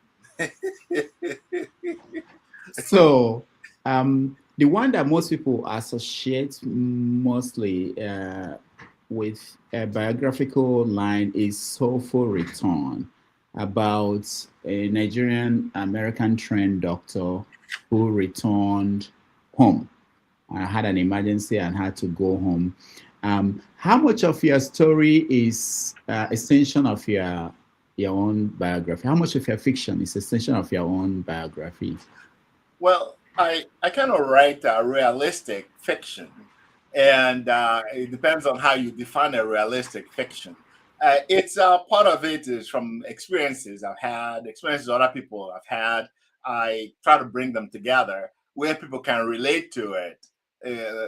So anyone can look at it, and the parts of the story they said, "Oh, I can relate to this," or "I can relate to that." So it's more realistic. What is biographical? I plead the fifth, as the Americans will say. Your characters, they negotiate between memory and reality. How do you handle that? Well, to be honest with you, writing fiction can be mentally draining, because when I write things, I place myself in that situation. I place myself in that condition, and I kind of relate it to experiences I've had. And that's what makes it very difficult in writing, because I was over this weekend, I was in Toronto, Canada, and somebody said, "Oh, are you coming up with another book and stuff?" I told them the emotional turmoil I go through with writing. Sometimes I don't want to subject myself to it, because I just want it to be real. I want people to feel it, not just writing fantasy and stuff like that. So I think that's just the way I look at it. Yeah, your characters, how do they deal with this assumption that success in America means fulfillment? It depends on what the definition of success is. If you can be successful at work, but fail at home, in your home, I mean your spouse, your children, and everything else, then is that success? I don't think so. Because success is comprehensive. Success is not a unitary stuff. You can have all kinds of degrees. You look on the wall, you say, "Oh my God, these are fantastic," and stuff like that. But what is it that you do at work? Is it making a difference in other people's lives? Is it, are you bringing whatever you think you are successful at to your home? And is everybody around you feeling that success, not just you? So for me, success is very comprehensive. Success is not about money. It's not about degrees. It's not about your job title, because you can be successful in those things and fail in other areas of your life. And that, to me, that's not success. Mm-hmm. What emotional cost or price do your characters pay for migration? I think there are so many of them. One of it is identity issue, and because sometimes you have to sit down and ask yourself, who am I really? And then sometimes you have to think about the people you leave behind. My mom had me in her 40s. My father was in his 50s. So that is one of the things that, if you look at characters, if you look at reality, let's forget about the characters now. Let's talk about real life itself. That is the hardest thing I had to deal with. When my mom died, and I lived in Connecticut, and I used to travel to Boston every day. I used to drive 98 miles because I was a Mass General, and my wife was at University of Connecticut. So I have to make that sacrifice for us to stay in Connecticut. So that way she'll finish her school, and I have to drive every morning. I used to leave my house at 4 o'clock in the morning. So there are prizes. And the day my mom died, I said, I'm here taking care of everybody. Their mother, their sisters, their fathers, their sons, and everything else. But I wasn't there for my mother. And that was the way I felt. I cried all the way from Connecticut to Boston that day because I felt I wasn't expecting that my mom would die. And I was looking forward to spending Christmas with her again and with my father. So I started having that sense of abandonment, and that is a big price to pay. But eventually I have to reconcile those things because I said they supported everything I did. They felt that I should be where I was and everything else. And I trained myself because my area of specialty in cardiology was so focused and so technical that I wasn't going to be any use to anybody in Nigeria. So just saying that I'm going to pack up and go back to Nigeria, I was in a very technical area, and the technology wasn't available in Nigeria at the time. So. Is there a character in Soulful Return that readers tend to misunderstand? And what do you wish that readers of your novel will notice about the characters, especially in this novel? I think I think what most people are talking to, a lot of people, they didn't really understand in terms of the marriage of this Afamefuna and Wako and all that stuff. I think what I was trying to express, and people misunderstood it, is in terms of intercultural marriage. And for some people, that is a big problem, misunderstanding.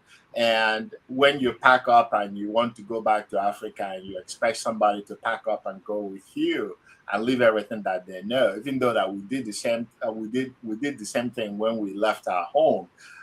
So I think sometimes people misunderstand the decisions. There was a lady that read that stuff. He said that SOB didn't think about his wife when he packed up to go back to Nigeria and all that stuff. And I just kind of thought, I said, well, you have to understand, this is somebody that also a part of him will always be an African. A part of him will always be at home. And so I think most of the misunderstanding is that decision about going back to Africa permanently and without due consideration to the spouse. I think that's where the issues were. What role does romantic love play in your novels? How do you handle that? Well, you're going back to Love's Affliction. Yes. Love's Affliction was just the college years. The college years of freedom and also exposure, where you go back, now you're free, now you're making decisions, and those decisions you make may affect you positively or adversely. And the sad thing is, when you look at our culture, the cultural differences, what does romance mean in our culture? What does romance mean in American culture? They're all two different things altogether. And because in our culture, in our society, when we form a significant bond with somebody, no matter if it works out or didn't work out, you rarely break that relationship completely from them. But here in America, people will say, okay, I fell out of love, I'm going to move on, and stuff like that. So there are differences, and some of it has to do with culture.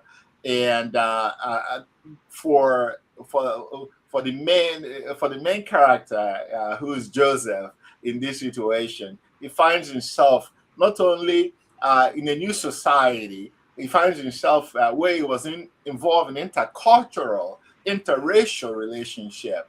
And sometimes that creates problems and conflicts because culturally, the way people look at love are different. The way Africans look at love, the way Americans look at love, not only the way Americans look at love, and also demographically, the way people from different parts of America look at love is all different. And so that creates a lot of conflict. Now, again, back to the question about home. What is home? And did you notice that home has changed since you left? And how do you, both in fiction and real life, handle the transformation, the changes that happened at home? The problem we have, if you talk about talk to people at home, they're carrying on. They may not notice the changes. The problem with some of us, we left Nigeria with a certain economic situation, a certain cultural situation, and when we came over here, we still retain some of those things. But to people at home, a lot has changed because they're living the life. We're not living the life they're living. And there are a lot of transformations in them. Their priorities are different. Our priorities are different. So when we go to Nigeria, we're going to Nigeria for a short period of time, and we just go there for merriment. We're not just going there to live. So a lot has changed in Nigeria, but the people there has adapted to it, and they've accepted it, and we haven't. Mm-hmm. All right. At this point, we are going to let our people in. There are so many questions. I have some on my phone that people are sending to me. We are going to bring people in so that they can interact with our guest, Dr. Fidelis Mkparu, who is a cardiologist and also title holder in Ojoto. Before they come in, let me ask you about Christopher Okibo. Do you know him? Did you meet anybody at your keyboards? And what is the only thing I remembered about Christopher Okibo was during the Civil War in Nigeria when he was killed. I remember his funeral. But they held a funeral for him, Jota. That's the only thing. I never met him as a person. However, his mother and my mother were cousins. They came from the same lineage, and that was the only thing. As a person, I didn't know him. Like I said, I was very young during the Civil War. I remember the funeral, and that was basically it. What about the brother Pius Okibo? He died a few years ago. I've met him a couple of times, and there was also another one called Lawrence, one of the other brothers. Yeah, and some of his sisters I knew well, and but most of them are gone now. The Ojoto people, do they have this kind of regard for Christopher Okibo the way people in the literature world have for him?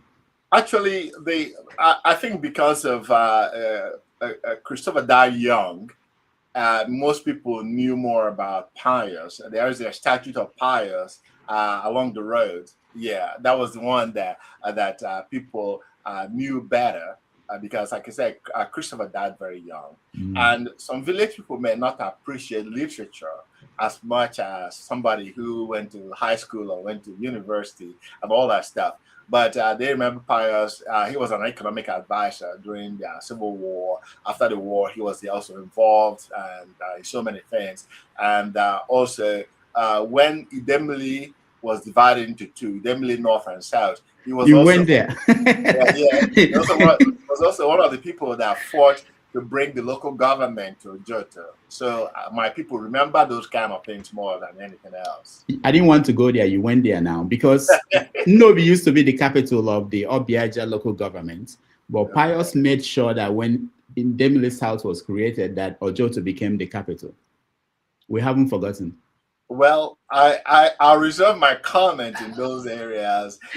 You have to protect your home before you go and protect somebody else's home. So he was protecting his home, and that's acceptable. All right, no problem. Thank you so much. And so we have some of our people here, and we give them opportunity to have a conversation with you. Let me start with KJ. KJ, welcome to the show. Thank you so very much, Dr. Damages, aka 90 Minutes Africa. Doc, it's good to see you, and I enjoyed your conversation. Thank you. Many things you have talked about, and I'm really impressed because I've been trying to get my son to speak Igbo, and it's not been easy. For us as Igbos, if you don't have a handle of the language, it's difficult to interact in the East, because that would be the first focal point where they will tell you. Because I grew up in the North, so I suffer some of those. If you can't speak Igbo, so onye aturilu akọwara ilu, that is ego eji lone efugo. I heard that growing up many times, so I took it upon myself to be sure that I understand what ilu is, and I told it in most of my stories. Or when I speak to them, especially those from the North, I put those things in, let them know that I'm a well-grounded Igbo man, full-fledged, no apology, just like you. Yes, and then what I want to ask, because Doc, you have really spoken a lot. I don't know where to start, but I just want to ask you about one of the training videos that was on last week. It was a group of, I think, about 200 Igbo people who are gathered together, and all of them had some form of kidney problem or the other. So my question would be to you. Some people alluded to the fact that it's because of the beans that are being sold now, which comes mostly from the North. They are using some form of insecticide to preserve it, and so that's giving the people that problem. But so my question would be, what is the reason for the high prevalence of diseases we never saw when we were growing up, especially the issue of high blood pressure? High blood pressure, kidney failure, liver failure, and even heart failure. Right now, especially in the East, what would you say? Is it? I don't know. You are the expert here. Well, those problems have always been there. The issues are recognition. We're recognizing the fact that people have high blood pressure. If you look at the times of my grandfathers, my great-grandfathers, and stuff like that, they didn't check their blood pressure, so we didn't know what they had and what they didn't have. They didn't check their glucose level, so we don't really know. A lot of people died young in those days. And the sad thing about our culture is when somebody dies too young, they always blame somebody for killing them. It's just like when people had stroke, they said that they were poisoned, and that's why half of their body went paralyzed and all that stuff. So we're not really seeing more than we're supposed to. However, in some areas, people that have high blood pressure, and we have certain medications that can affect the kidneys and the heart and everything else. And we talked about pain medications, some of them like ibuprofen and things like that. Those are not always good for the kidneys. And then the other problem that I've seen where people are being treated for high blood pressure, they're giving so-called water pills, which is diuretics, but nobody checks their blood work to see how their kidneys are. And a lot of these people work out there in the sun, and they get dehydrated, and also those things that influence and affects the kidney function. So some of it may have to do with the medications we're using. It has to do with our diet, and a lot of our people smoked, and we're drinking more now than before in terms of alcohol consumptions. I know Pami and all that stuff were available during our grandfathers, but if you think about it, alcohol didn't flow down. The volume of alcohol flow from a pantry wasn't that much. Now you can go out there and buy bottles and cartons of beer, and you go to, and people sometimes, because of poverty, they go to events. They want to drink as much as they can because they will not see it tomorrow. So yeah, so there's so many factors here, but I don't think that when you talk about beans and insecticides in the North, I have no idea, because what people should have done, get samples of those beans and sample and see what kind of chemicals they have on the coatings of the beans, and that's the way to go. Don't blame something that you haven't really investigated. So nobody has said, okay, we did this analysis, we brought samples of beans from the north, and these are the chemicals laced with the beans. That's what we should have done first before we start blaming everybody. Okay, right. Thank you. Thank you, Doc. Chris, you're next. Yes, thank you. Can you hear me? Yes. Yeah, we can hear you very well. Okay, so you've been inspirational this night. So thank you for being such an inspirational person, you know, intellectual, Igbo intellectual. I would say you are one of those I would regard as pure Igbo intellectuals. Now, thank you. Because not Barroso. Yes. So yes. So you see, it could have been a knight. He could have chosen to be a knight. He could have chosen to be whatever he decided to go. Now, so my question is, you know, when you were talking about how we lost the traditional medicine, I was so concerned that probably people like you who would be at the forefront of researching to understand how these our forefathers had practiced their medicine, you know, are not, you know, it seems to me that you have given up, you know, hope. So it seems to me that we are not we are not going to be getting the benefit of having what our forefathers, the templates, or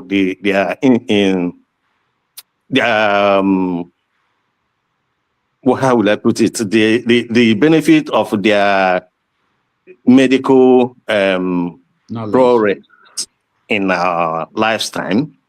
But more importantly, I'm asking you again, now that you are also titled, you know, would you be part of those that, you know, reform it? Because in other climes, such societies are used for leadership training, have become things that they use for leadership training and networking and for leadership in the society. That's what my question. Let me correct some facts here. I've been an also titled man for more than 50 decades. Okay. My father was the one that insisted that it's beneficial for me. So I have to give credit to whom credit is due. My son was the person I was responsible for his. So let me just try to clarify that. It wasn't something I just decided yesterday that I want to be an also titled man. I've always been. And if you come to my also lineage, I'm the leader in that lineage because of how many decades it has been and people that were above me that died. So I have a responsibility in my society for that. So that's clarification. One other thing, go and read Soulful Return. If you read Soulful Return, there is a chapter where I talked about how the protagonist talks about how to, from what his father did, how to preserve and how to continue with the research in terms of the medicinal herbs. It's all there. It's laid out in terms of the way to go about it. So I did not give up and said, this is lost forever and there isn't maybe I'm doing something about it. I am. But the same things, it's better to, when you have something to present to people, rather than talk about all the imaginations you have, it's better to introduce something and said, this is what I have found out. And we need to talk about the way forward. So read my book, DM me, and we'll talk about it. If you read from chapter 1 to the last chapter, it comes to a point where we talk about medicinal herbs and stuff like that, how to preserve that, how to move forward. It's all in there. All right. I will try to read it. Okay. I will try to read it. Chris, thank you. Obie, you're welcome to the show. Thank you. Thank you, Dr. Fidelis. I do appreciate your time here with us today. Let me go straight to the question. You spoke so well about the generation of your fathers, just by the way you talk about your early education in Nigeria. Even Dr. Rudolph was jealous. He wished he was born 20, 30 years before his time to take advantage of those good old days. So my question is, what do you think the future generation will say about your generation of Nigeria?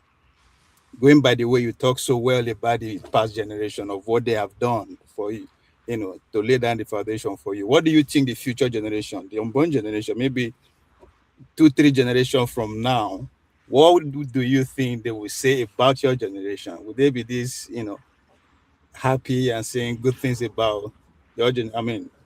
Let me not answer the question for you, but what would they say about your generation? What would they say about my generation? If you lump us all together, you may misunderstand. You may not say something nice, because the question is, when I was talking about not only taking from the society, you have to give back. You have to go back and look at what have we given back to the society. Yes, some of them if you go to, let me use one example. If you look at government secondary school people, go there, ask anybody from Ebonyi State. Ebonyi State is not in my state, but I have contributed. We're not only talking about when you talk about contribution, you're talking about finances. 2019, I left here, flew to Nigeria, went to Ebonyi State for an event we had, went to the school after many years, many decades of living there. So, yes, it depends on how you look at it. As a group, the younger generation may feel that we have disappointed them, but we should not give up. We're still trying. Contribution. What are we contributing? If you look at it from political perspective, they will say that we haven't done anything. I also contribute in my hometown. One of the things I remember going to a meeting of my call it Omonna, our people, local villagers. I went there when my father was still alive. That was many decades ago. We went there. They asked somebody to write the minute. None of the people could write the minute of the meeting. So they said, "Oh, okay, you're from America. You're visiting. You should write the minute." My father stood up and told them, "No, he's not going to write the minute. He's not going to be here in 3 months' time to read the minute you wrote." So what he said, my father got upset and said, "I told you guys, if any one of you want to go to school, I will pay for it.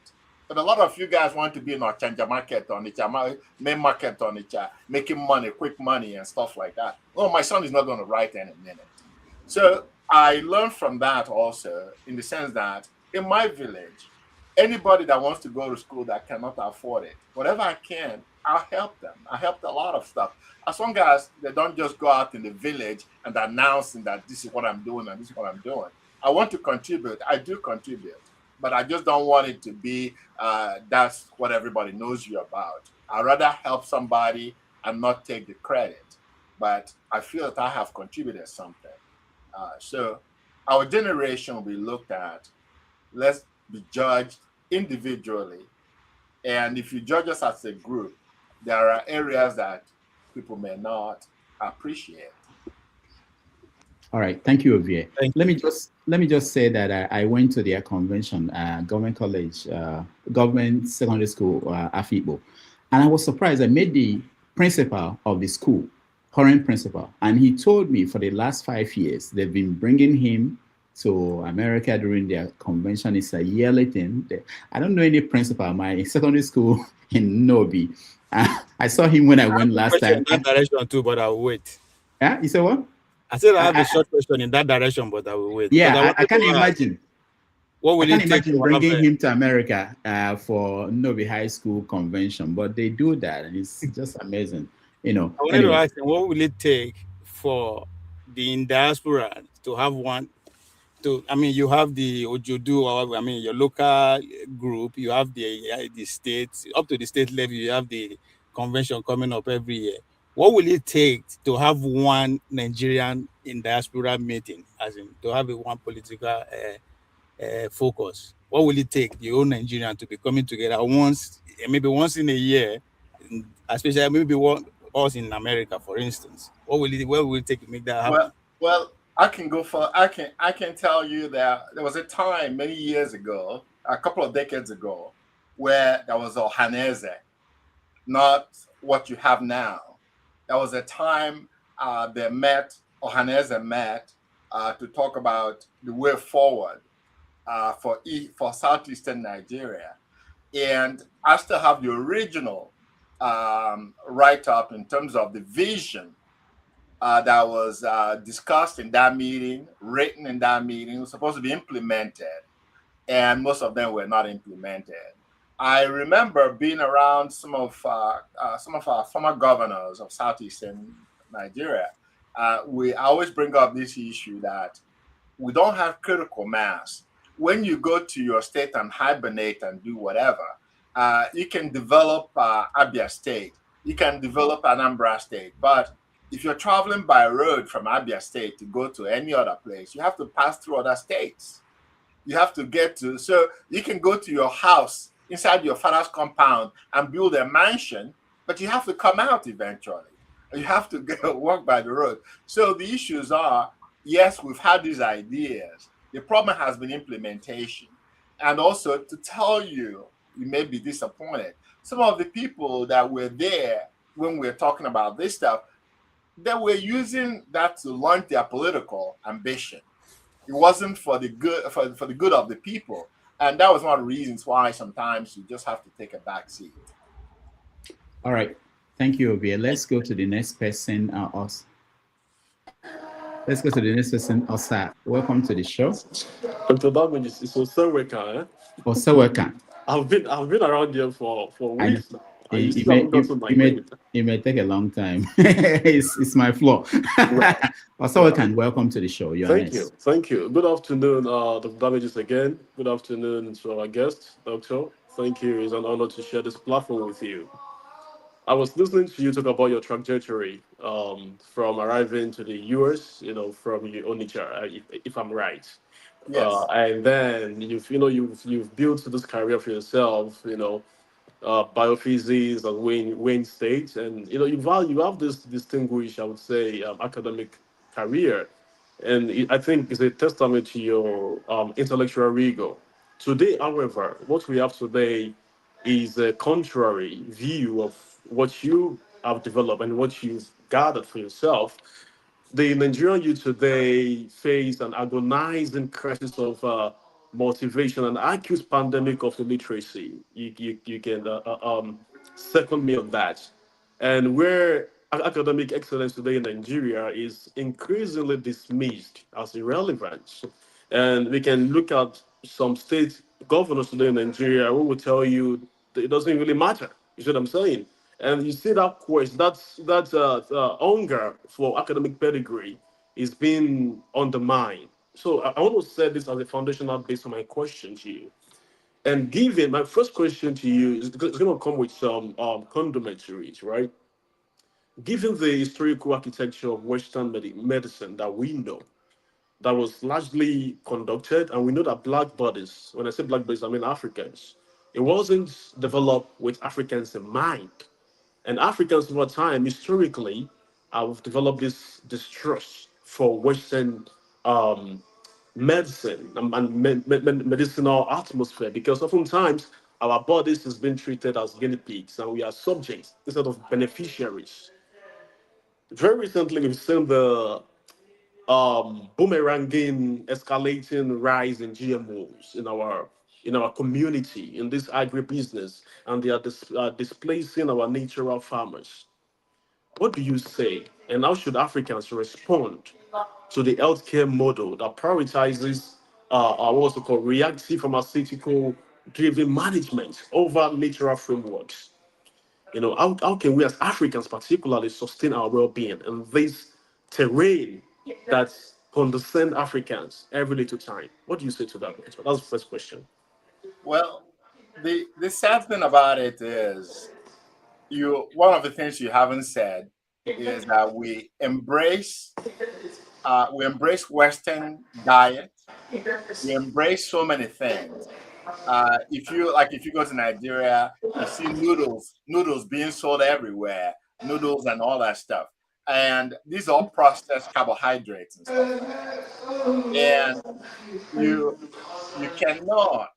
cannot disavow Western medicine and then accepting the Western culture. Let's just look at all those things together. And the research you're talking about, our people not trusting, some of these things are propaganda.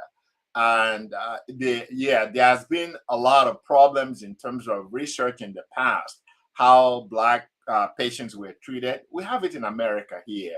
You can look at Tuskegee experiment. You can look at Cincinnati experiment. You can look at all these things. However, there is goodness.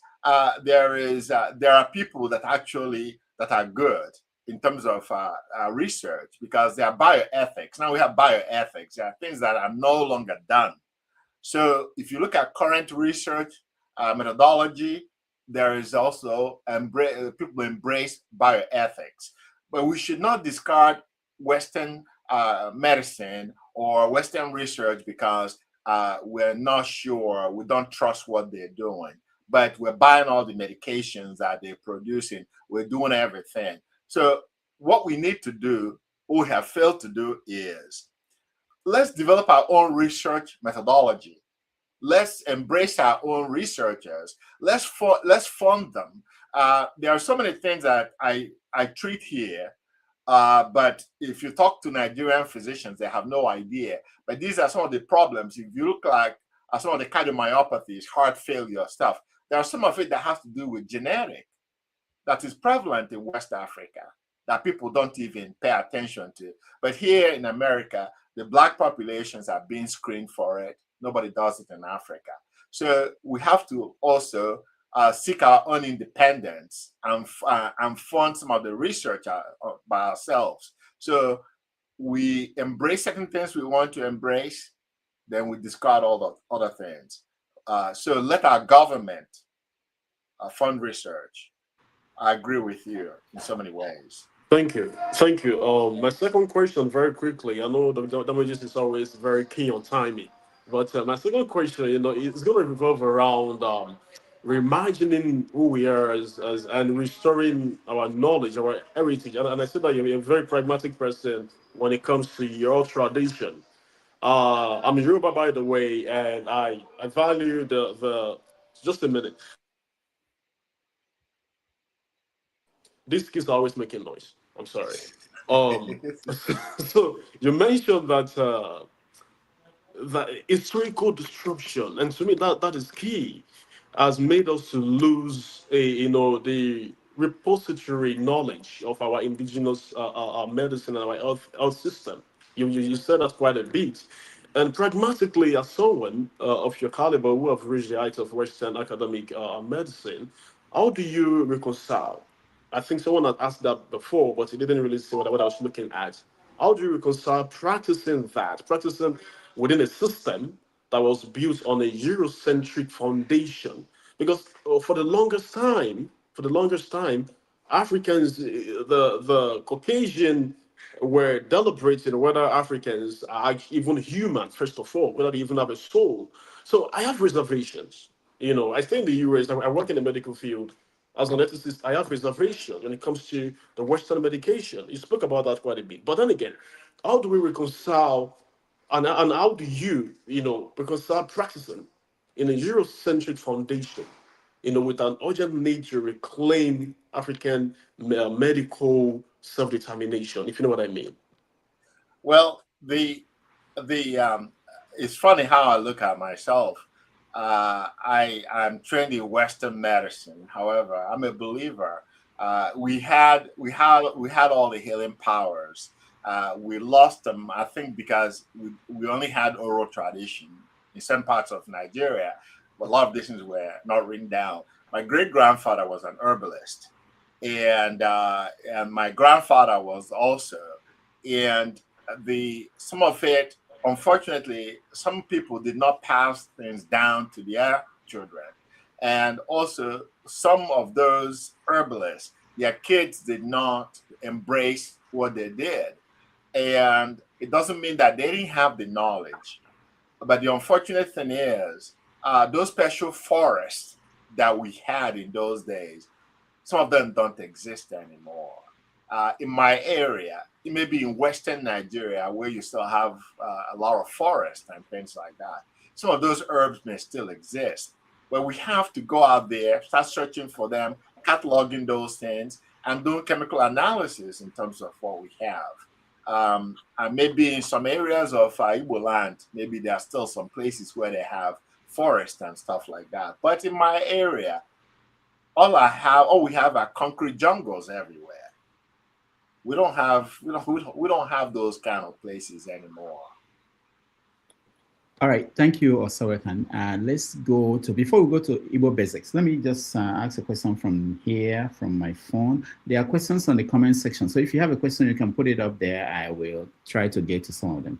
So someone that we've interviewed on this program, more than one person actually, they were given a Catholic education. They didn't have a good experience. They went to Catholic school. Some of them wanted to be Reverend Fathers. They left. They didn't have good experiences. And there's a question here about what happened, what the Catholic Church did around the world, and how do you reconcile that, being devoted Catholic and you profess that, and do you have issues with what Catholic Church did in Africa and around the world? I don't know specifics because I don't want to talk in general about things. You have to also, if you look at Catholic Church in southeastern Nigeria, look at Catholic education and all that stuff. You look at, for example, let me use Onitsha Diocese.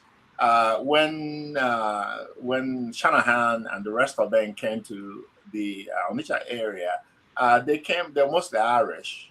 And they came to Africa. A lot of them died from malaria and all kinds of stuff. They didn't come there to abuse Africans. They came to they actually came to build Christianity. And if you look at Onitsha area, apart from the churches, they advocated education. You look at some of the schools that were built and all that stuff. Apart from Catholics, also, you have Anglicans also. They look at some of the schools around, the early educations and all those things. I haven't read much about how those early Christian or Catholics abused our people. They actually helped, enhanced a lot of things. And they didn't raise funds. Some of them actually raised money outside Nigeria to build some of the schools that were built and some of the churches that were built. I can't think of the early missionaries, how they abused Africans. Because I think sometimes we don't separate Christianity from, for example, British government or French government and all that stuff. I think the focus are different. Because if you look at all the best schools, for example, in the Onitsha area, they were mostly religious schools and stuff like that, in the early education, and they made a lot of difference. Whether they abuse some of our locals, I'm talking about the church itself, try to separate that from the British government, I cannot answer. I wasn't there. If it happened, our people weren't very vocal about it. If you look at the modern era, because I think the earlier people, a lot of them believed in what they were doing. And some of the people nowadays, some of the people that want to become pastors and stuff like that, some of it's for economic reasons and not because they're believers or because they're dedicated to what they're preaching. So that's my opinion. I may be wrong. I didn't experience any abuse from anybody. So I can't really speak to people that experienced that, why they were abused and who abused them and how was that handled. Because the school I went to was mostly disciplined. People complain about how they were disciplined, not the other way around, or how they were abused. Okay, thank you. Let's go to Igbo basics. Good afternoon, Dr. Fidelis Mkparu. Yes. Dr. Damages, thank you so very much for bringing the gentleman to our forum, our platform. So, Mkparu, I showed up because when I was listening to you earlier on, you said you came to the US in 1977. What month was that? It was August. Oh, August 1977. All right, that interested me because you are people of my era. I would attempt to just have a brief conversation to the best of my ability, hoping that our viewers will be able to take away some knowledge of whatever you may call it out of the conversation. You have presented well, and you have presented from a position of very serious knowledge, ranging from your secondary school days down to now. As a cardiologist, you are, I think, where are you, in South Carolina? Or Ohio. No, I'm in Ohio. I'm in Northeast Ohio. Yes, Northeast Ohio. Yeah. Okay, because you went to school in our people. Edda, I think KJ, you're here, you could confirm to that. I think Edda now became a part of Ebonyi State instead of Abia State. They carved it out of that place. A friend of mine, Dr. Carly Jim, is a cardiologist down in South Carolina, and you guys are in the same field. You also mentioned about AMPA, the Association of Nigerian Professionals. No. I didn't mention AMPA. I'm not a member. Okay. Let me correct you. I did not mention AMPA, and I'm not a member of AMPA. Okay. All right. So I'll back up on that. It's there anyway. My interest is more on the area of the conversation you've had about traditional medicine.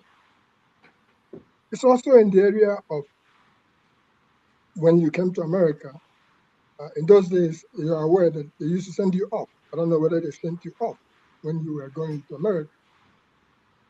I came to the US in January 1977. So right off the court, when you say 77, I could share with you that we came during a time when, as a matter of fact, as a Nigerian, you were welcome wholeheartedly. There used to be host families who would be more than glad to bring you in and show you the way until things have gone south by now. I'm sure you came during the time when Naira was still somewhere around maybe 60 kobo to dollar, or maybe 80 kobo to a dollar. In my time, it was 42 kobo to a dollar. I don't know if you flew Panam when you came, but I did fly Panam.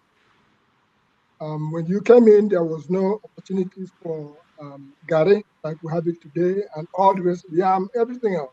You didn't have that opportunity. You probably was making biscuits, or maybe you probably lived through the era where you have to cut okra and then make stew and then mix it up. So the food comes into play also in that regard, in terms of what we eat.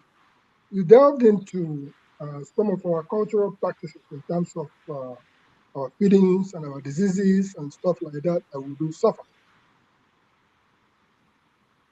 You talked about the Catholic. You as a Catholic family member. I happen to be privileged to have married from a Catholic family. My wife happened to come from a family of 12 children, a solid Catholic family. And along the line, the things that, just like what the last speaker was questioning about the things that happen in Catholic, and you have presented very, very well. I will give an instance. In 1962, in Jos, northern Nigeria, I went to St. Teresa's Boys School, Jos. And this is for whoever to learn from that experience there. One of my brothers, he went on a Sunday and took a communion in the church. On the Monday of it, Mr. Kames, who was our teacher, they brought him to the classroom. That's discipline. They flogged him and each and every one of the classrooms up to class 6, class 7, as they used to have it in those days. That left an impression with me as far as when you say people are going to take communion.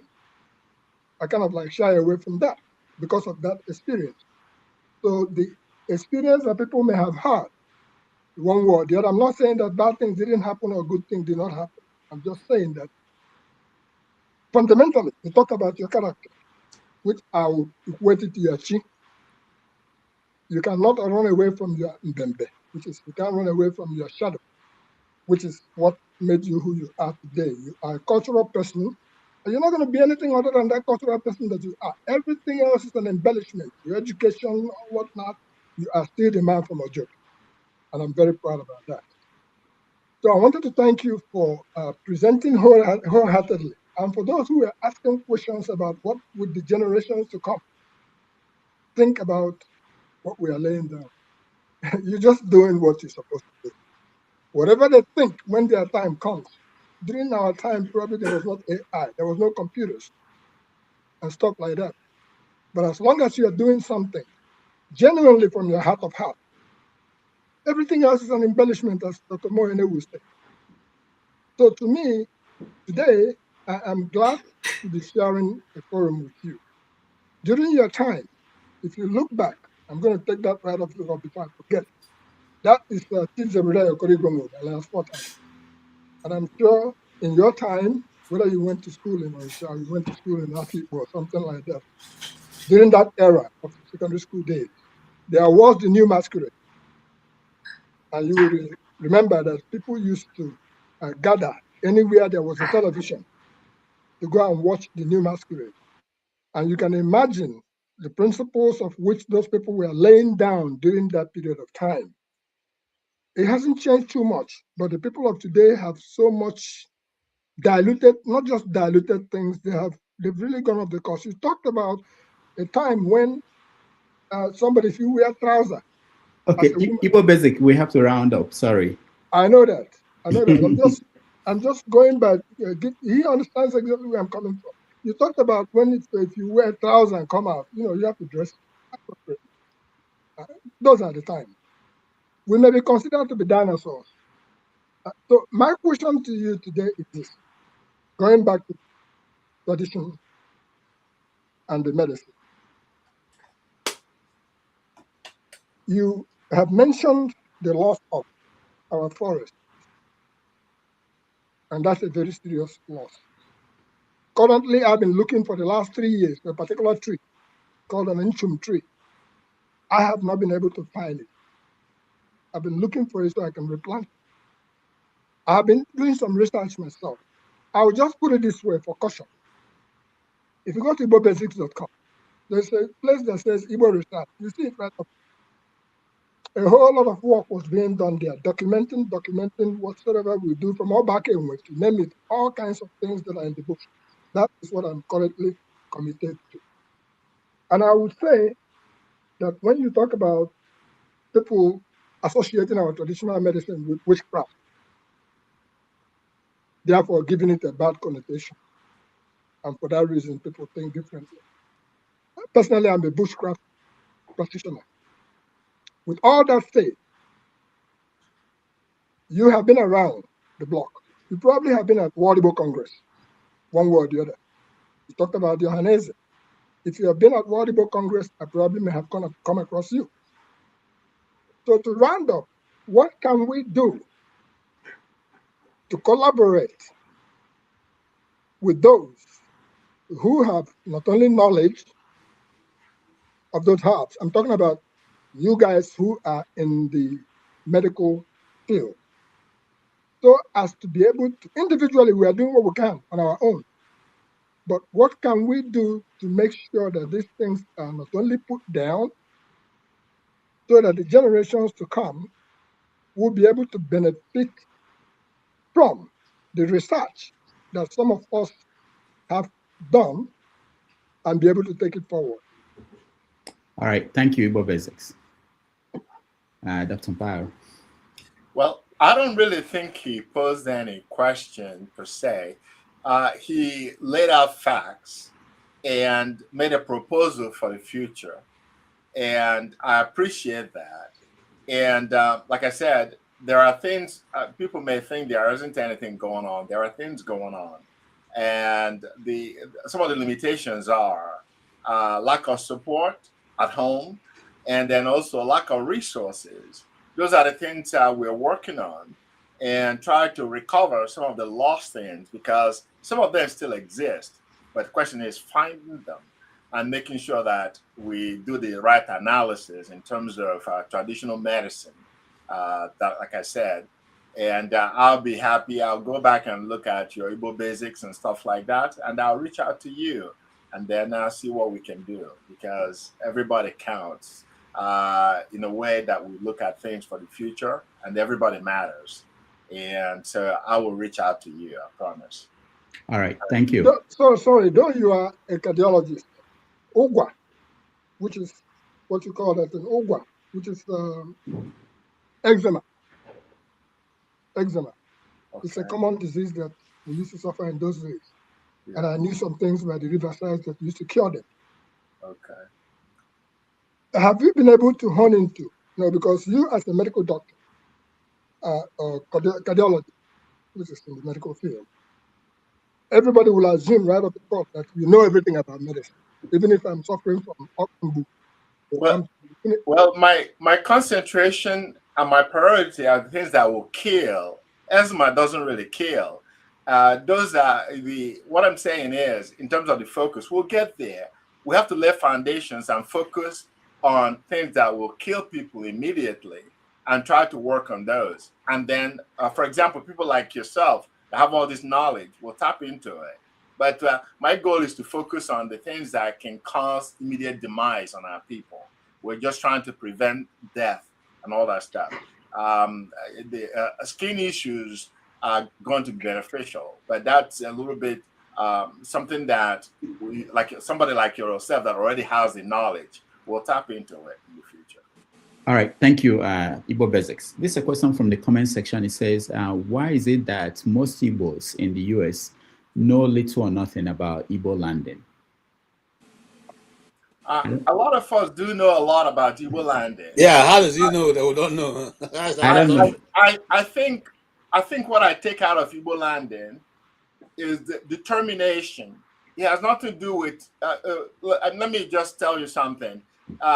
Sometimes we say the Igbos and stuff and all this stuff. I will say that the determination of Africans, the determination of Black people, and what is interesting is that some people will rather not live than to submit to subjugation. So there are so many things about Africans that are universal, and maybe things have changed recently. Just the determination.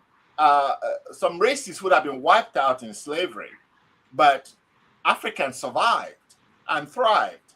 So I understand. I don't want to emphasize, because sometimes let's not give it ethnic coloration. It just, what I take out of it is the determination of Africans and Black people to survive. That is what I take out of it. All right. There's a question here to my phone from somebody. Says, you visited one of the oldest Catholic shrines in the Americas. That person must have been following you. So they said, in an increasing secular world, how do you handle passing the same faith down to your own kids? Did you have to bend it a bit to make it land with their generation? Are your kids, are they Catholics? And I was there with my whole family. Okay. I was in Dominica. Everywhere I go, my kids and my grandkids have to go. If they don't go, I usually don't go. So we were there. I was there. My wife was there. All my children were there. My son-in-laws were there, and all my grandchildren were there. That's how we roll, as Americans say. That's how we roll. We roll together. So we appreciated it together. We learned the history of the place together and all that stuff. And we debate about things. and not we're individuals. We're different in so many ways, but we discuss it politely with each other. We don't all believe in the same thing, but we believe in one thing. Actually, we believe in multiple things. We believe in family. We believe in obligation to the family. We believe in the fact that we're Africans. We believe that we're Nigerians. And we believe that we're Igbo people. So that's one thing we all agree on. Everything else is negotiable and debatable. Now, along that line, have you been to the Vatican? Of course I have. And all my family, all my kids have been there. So we had a guest here who went to the Vatican, and he said, I've never been there. He went to the museum they had there, and he found African gods, what Africans used to consider their gods, all in the Vatican, hidden in their museum. Did you see that? And what do you make of that? I don't know. It all depends on how you define gods. And I cannot attest to something I didn't see. I cannot say I don't know how that person defined God, because in Igbo tradition, there is God, which is Chukwu, the Almighty, and there is also Chi, which is everybody is believed to have a personal God. You may in Christianity you may say my guardian angel or whatever you want to define it, but nobody has ever depicted how Chukwu looks like, the Almighty God.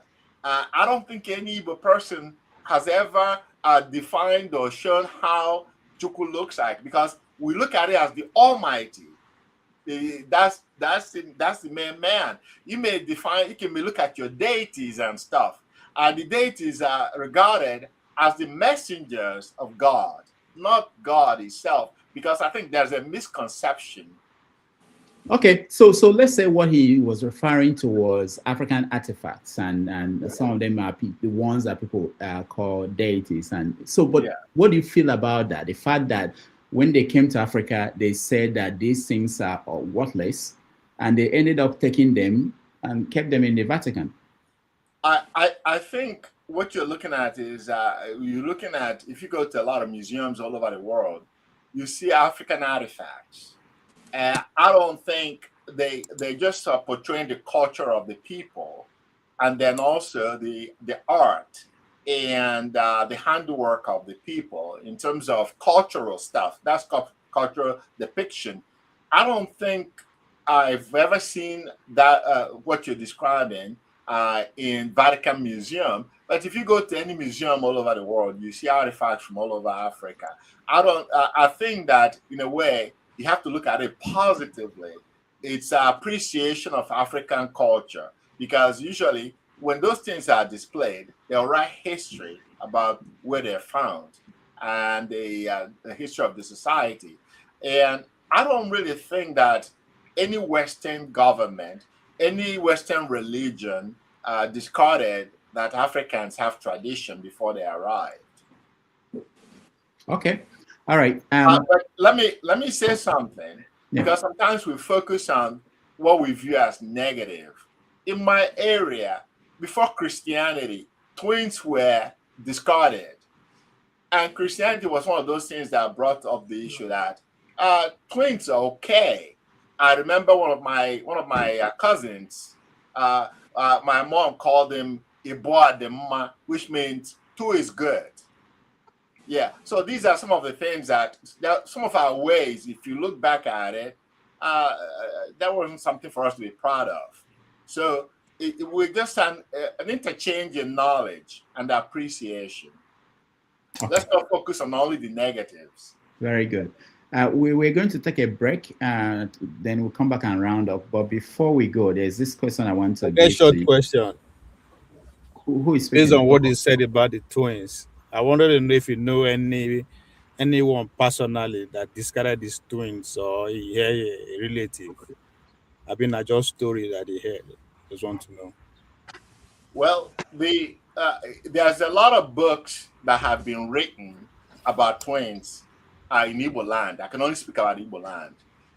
like I said, some of my cousins before my parents' time, twins were discarded. I remember a book from many years ago. It's called Twins of the Rainforest. I don't know if you remember that, and I still have a copy. I will find my copy in my study here, and then try to see if I can share it.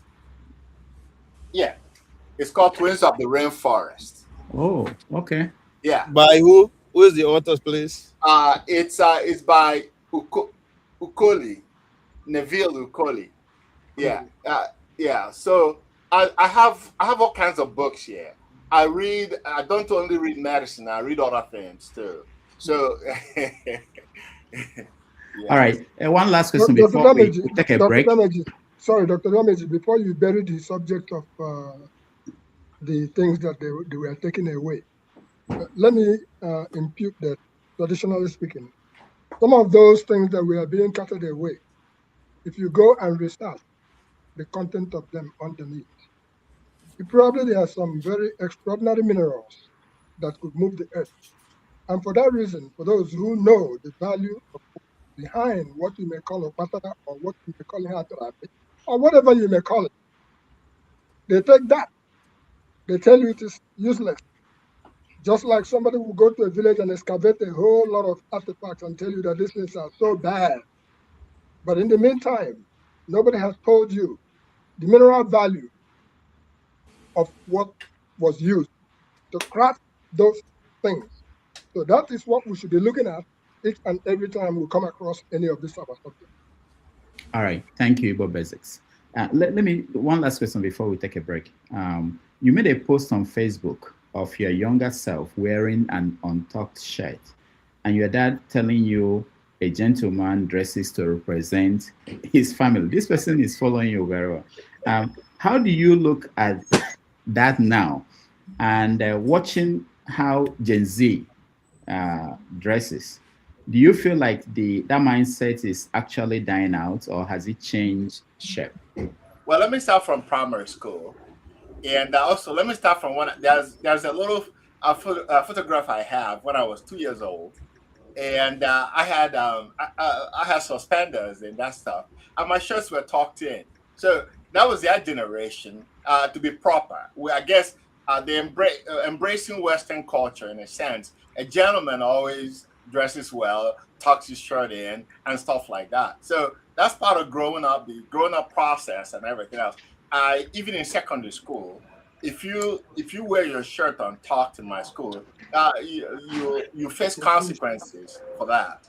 So those were it may be generational thing. It was just a joke in the sense that that's a way of finding freedom in undergraduate school. I was walking around with my untucked shirt and stuff like that. So I was mocking myself in a way. That's just the way I look at it. I just not being proper and being rebellious in a way.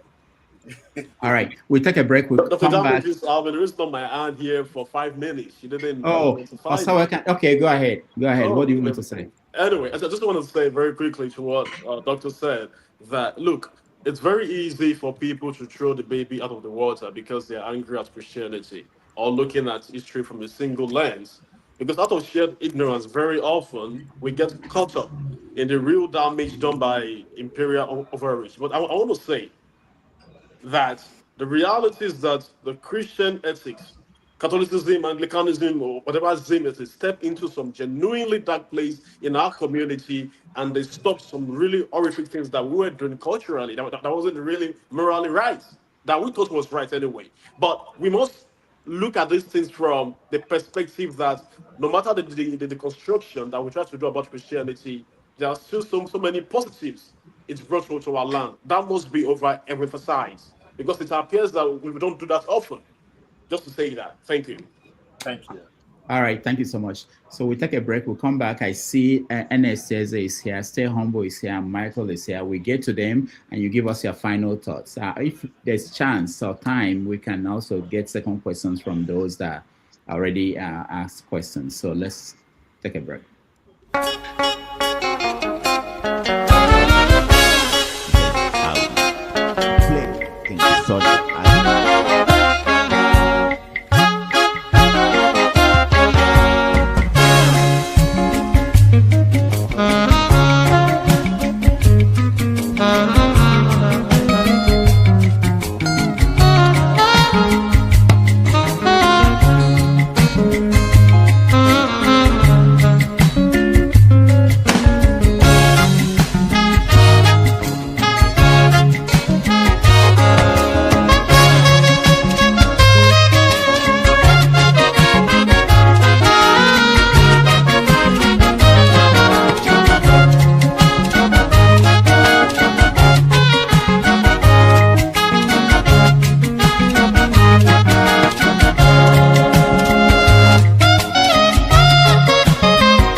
welcome back, everybody. Thank you so much for staying with us. We're having a conversation with Dr. Fidelis Mkparu, who is a cardiologist, a novelist, a researcher. He's been talking to us about life in America and what is needed to have a fulfilling life. So we thank you for joining us. For those who are just joining us, I want to remind you that he is the author of several novels. One of them is Tears Before Exaltation. You can find them on Amazon. He's also the author of Love's Affliction. And then this one, the award-winning novel called, okay, showing up, Soulful, Return. So you can find them on Amazon. You can buy them and read them. And some of these ideas are for those who have read it. You notice that he found a way to use characters in the novels to expand on some of the questions you are asking about medicine, African culture, and religion. So, all right. So let's, at this point, hear from those that just joined us, and then we'll round it up. We are going towards the 3-hour mark. Let me bring up Ernest as you are next. Hello, sir. Good afternoon, everybody. Yeah, I'm very interested in the traditional medicine because when I was small, around 10 years, I had a snake bite, and I have had 2 snake bite cobra in the village. And we have this man we call Marcos. He's very good. So there's one, I have snake bite around 2 p.m.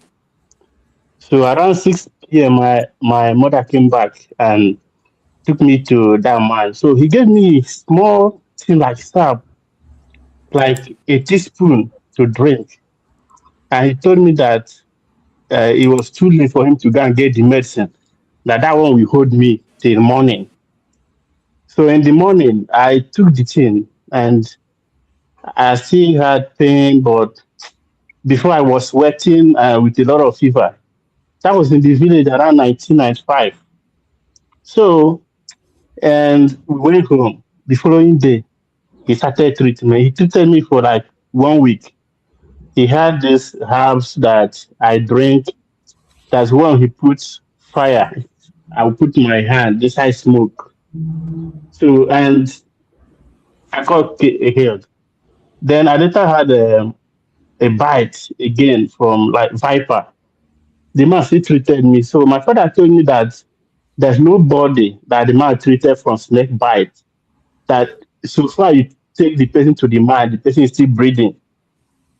The man will still cure the person. But the man is late now and his children are still alive. So sometimes when I look back, I think, is there any way? Because if the man is dead now, I think his children, they know, they still know the medicine. But if the children die, then the whole thing will close like that. And I think the thing happened in other places in Igbo land. So I don't know whether there's any means of getting into those people. Because last time I was reading about a lady that died in Abuja because of snake bite. And I was very surprised because in my village, snake bite is not dangerous. So we have somebody that has to know those things. So is there any way of reaching out to those people? Thank you, Ernest. Doc. Well, you have to understand, some of these people protect their art because traditional medicine is an art, and they don't want to divulge what is it that they do, and the rest of it, they may have knowledge of certain things, but they have to bring other things to confuse everybody. They may have given you whatever you drank that takes care of it, but the rest of the stuff is just to confuse the whole situation. And so they're protecting. That's how they feed. That's how they survive, and they protect it. They're not looking at the future. They're looking at immediate gratification, how to survive. So that's where the problem is, because we don't transfer the knowledge to other people because they want to be the only ones that have the skills. And when they die, sometimes their children sometimes don't even have the skills. their children may fake it and pretend like they know. Sometimes their parents don't tell them. Thank you. Doc, do you think that Ernest, we could use him as experiment, find the particles of the chemical, what was given to him? We might still go do reverse engineering. Yeah, he said the children are still alive. So yeah, if the children are still alive, the most important thing is Igbo Basics is also has spent time in this stuff. He may reach out to him and go back and get some of those things, because it seems like he's been on the ground. He knows more about listening to his dissertation. It seems like he knows a lot more than I do. So I'll defer to him, because this seems to be an area that is very conversant with, and it can reach out to the children. And if we can find those leaves, we can do chemical analysis to see the compounds they contain. Okay. Yeah, I can reach out to you. The village, if we know the village from which those people come from. It's okay. Yeah, it's my village. We'll connect you to Ernest, and then yeah, it's my village, and I still have one of his son as my Facebook friend, so I can reach out to him. All right. Dr. Damages, before you cut it off, the reason why I was bringing that, sorry about that, is that yesterday I took a Yoruba family to a farm here in New Jersey, including a little boy along with them. And I listened to conversations, and it was bearing on why is it that some of those, our traditional things that was being done have been abandoned, or there are no survivors, or their families don't follow up. We talked about the Canadian. I'm talking about in a farm here in New Jersey, where it's called Hallock Farm, where you go and pick your own things that you want. But the crux of the matter was that for each family, like a Canadian is almost history now, take Nanakalo Star Pepper Mill, which Abia State is trying to revive the Star Pepper Mill itself. And the Iba Boy system, all these things come back into it. So we shouldn't just dismiss it like that. We should be able to know from the children of that man, and these things you are talking about, we can be able to put a handle on it. Maybe some of them are not interested or didn't follow the same line that their people told. But I know that in my village, some of their children ended up being what you call it, the people who like orthopedic doctors. Orthopedic doctors. Right? All right. Basic, we have to go because of time. I know you have a lot to say, but let's go to the next person. Take it while you can. And Dr. Mkparu, please get in touch, because we don't have much time to lose. All right. I will, I promise. All right. Stay humble, Ernest. Yeah, thank you very much. Good evening, everyone, depending on where you are. And I really appreciate the opportunity to interact with our guest. You're welcome, sir. Thank you. And I also appreciate the panelists and those in the comment section. I have gone through your profile, and I can say that I'm impressed, by what you've achieved in medicine, especially, and in other spheres of life. I am also more impressed by the fact that you put some things into writing. Today we lost a professor in my school, who taught us, and those days he used to boast that he was the one that was able to put some of the things into writing among his colleagues. So it's good that you put some things into writing, because that's what we don't often do. We might have a lot of knowledge and a wealth of experience, but we might not be able to put some things into writing. And all the things we know will just be lost, with us. So, kudos to you for doing that. The questions that I will ask you will take a different tone, because if you watch the demographics here, you've got a lot of friends, and some of them are probably your age. Yeah, but I'll ask you something different from what they've asked you. I was wondering, you have this new interest in unraveling some cultural perspectives, just like that. And who is bankrolling you? Who is sponsoring you? Excuse me? Are you affiliated to any body, any organization, any non-governmental organization in the US or any part of the world, in Nigeria? Who is bankrolling you? Why the sudden interest in promoting, Igbo culture, etc.?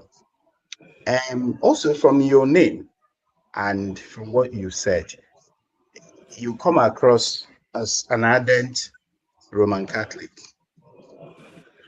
And when you were asked some questions about the role of the Roman Catholic Church in some unsavory aspect of history, you just glossed over it and try to exculpate yourself from blame, which is fine, really. But you see, that accusation is still tenable in our present time, because when you go to several communities in Anambra State, for example, you discover that the Roman Catholics are still grossly persecuting the other Christian denominations in the land. What do you want to say about it? And thank you. Round up, stay humble. You want to cut me short as usual? No, because we don't have time. The guest has to go. We have getting to 3 hours. Let him finish. Okay. I have an answer to his questions. Okay, good. Yeah. So then sometimes when I see some of our people or hear some of them talking about how they got tired with staying in the United States and they want to return, they want to effect changes. Look, you've spent the better part of your life, really.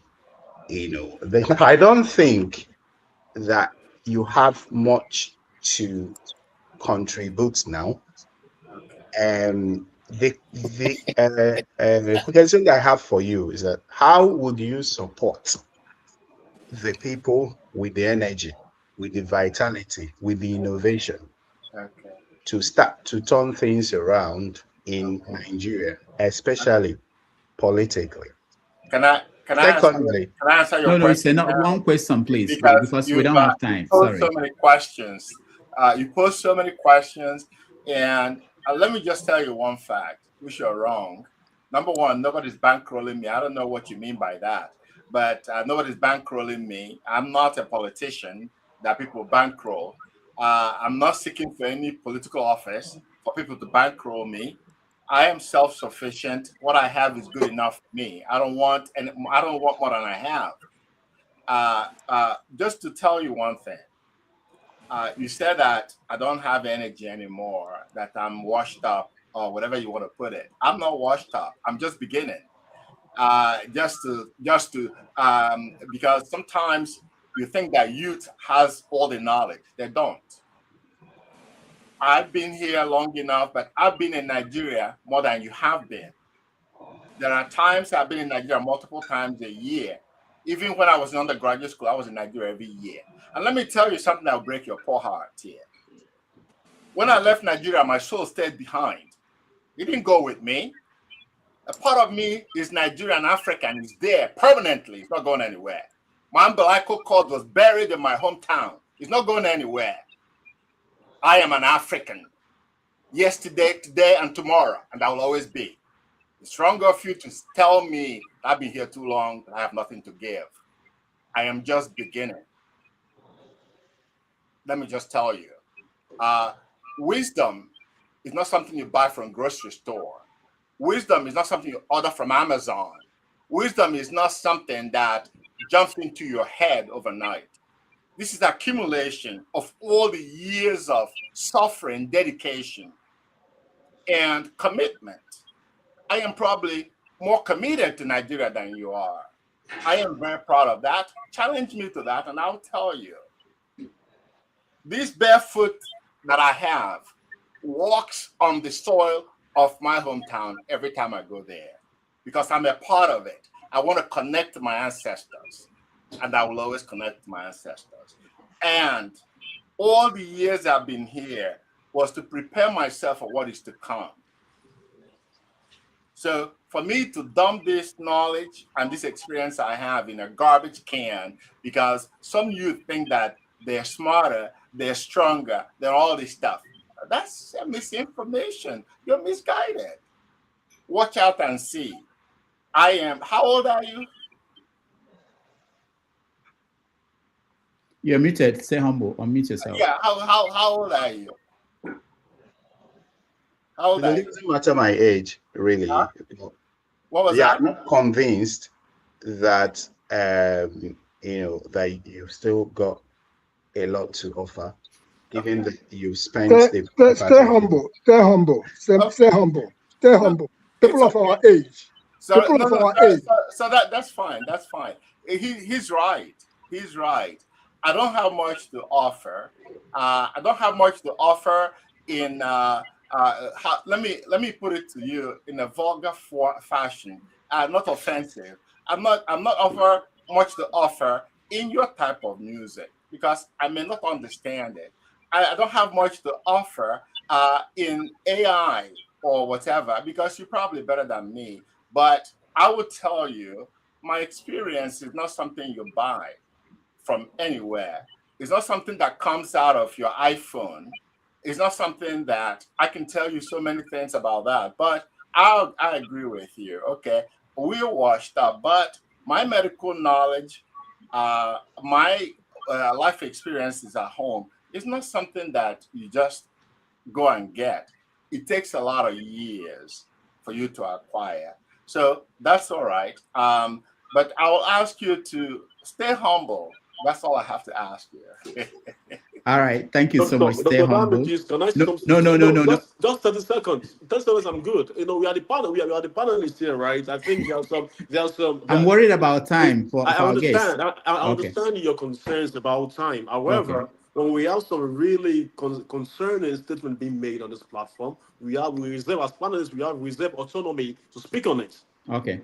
30 seconds. Thank you. Stay humble. You made a very categorical statement while you were talking. I know as a Catholic, I feel offended. You said that the Catholic Church in the East is still grossly persecuting other churches. That's a very categorical statement. Can you prove that? What evidence do you have? You see, many of you guys, you just come and talk about the Catholic Church. You have no idea of church history. If not for the Catholic Church, you might not even be a Christian today. Go back to your church history. Your pastors not teach you about church history. You have no iota of idea how Christianity have gone over years. For the first 1,000 years of Christianity, the Catholic Church was one. Not until the schism that brought about the Eastern Orthodox Church. I can school you on church history for time. Many of your pastors do not go to school. They have no theological degree. But you come here as a Christian, then you're saying that the Catholic Church in the East is persecuting the Christians, making a very broad statement. I'm not disputing your experiences, but I'm saying that probably you have one experience does not justify a general observation. Don't do that again. Thank you so much. Thank you. Thank you so much. Let me just say, for those who are joining us for the first time, after this show, we have an after show where we can, participate in longer conversation. But the guest is here. Let's finish up, and then we can go to the after show where we can do that. Michael, welcome to the show. Thank you. Thank you, Dr. Rudolph. Dr. Fidelis, it's a pleasure seeing you on the platform. And I just want to add to what everybody had said. And I bet basically everybody have asked a lot of questions, and I agree to most of, what all the panelists have discussed today. My own coming in is just to appreciate you, because in a lot of ways, we that we live in this country that have accomplished a lot have really been, pushed back to the back panel, where we don't have the chance to the society in America to see how good we are as the Nigerians, because we have contributed a lot academically, economically, medically, in all aspects in this society that we are living in today. And a lot of time, the nuance always get absorbed in the negative. So we don't get a chance to acknowledge and praise people like you who have sacrificed a lot to be here in this country. So first to put that, I really appreciate you and thank you so much for coming today. My few questions to you is just to see that Rudolph asked you the question, how you able to navigate raising your children to acknowledge Nigerian culture and our culture particularly, because for me, I'm married not to a Nigerian. It's difficult for me. I took the kids to Nigeria, but it's hard for me to get them involved in the cultural aspect. And my question to you is, for people like us, what is your advice? How do we go about it? Thank you, Dr. Fidelis. Well, the issues are, you have to believe in what you're trying to transfer to your children. You have to practice it. You have to implement those things, and you have to support them. Like I said, Stay Humble was he got me excited in the sense that, because I'm very passionate about all these things. I just left some of the comments he made because he's entitled to his feelings and comments. However, the most important thing with me is some people look at the Civil War as something negative. For me, it was something positive because I learned a lot. We lived in Onitsha. When the Civil War came, we moved to the village where my ancestors came from, where my father came from. And they embraced us. And I learned a lot about my culture during that process. My father has always preserved his culture. He's got his father's place. He built a canopy around it, preserved it. And I appreciated those things. As I started getting older, I understood what he was trying to do. He was trying to preserve, even though he left the village, he never really left it. He was preserving his heritage. And that was what I built on. The fact that my father preserved his heritage, I saw that and appreciated that. When I take my son back to Nigeria, I go with him, I take him to my grandfather's place where my father built that. And we take our shoes off, we take our socks off, and then you have to walk on the grounds your ancestors walked on. It's spiritual for me. And I joked about my soul being there. I left Nigeria a long time ago. I never left. I was still part of it. Emotional. When I dream, people don't believe this. When I dream about where I came from most of the time.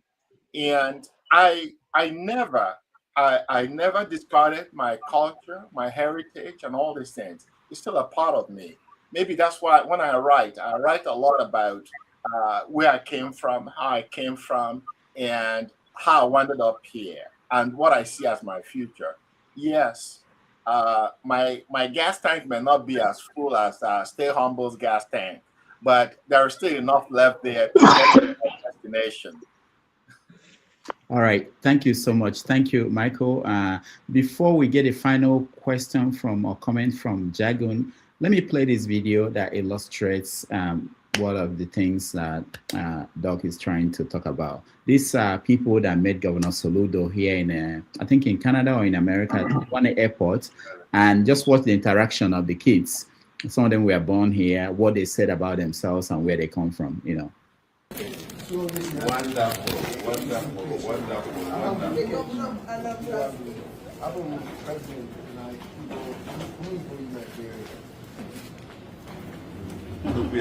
Sorochi Vanseko. Sorochi. Vanseko. I will find you.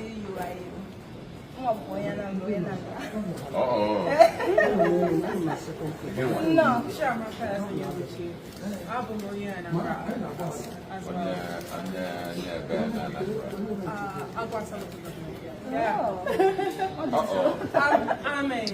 Ames. Yeah.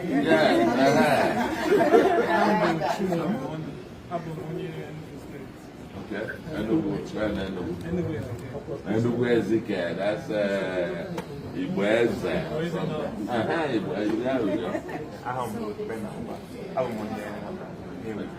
Newi Bambam.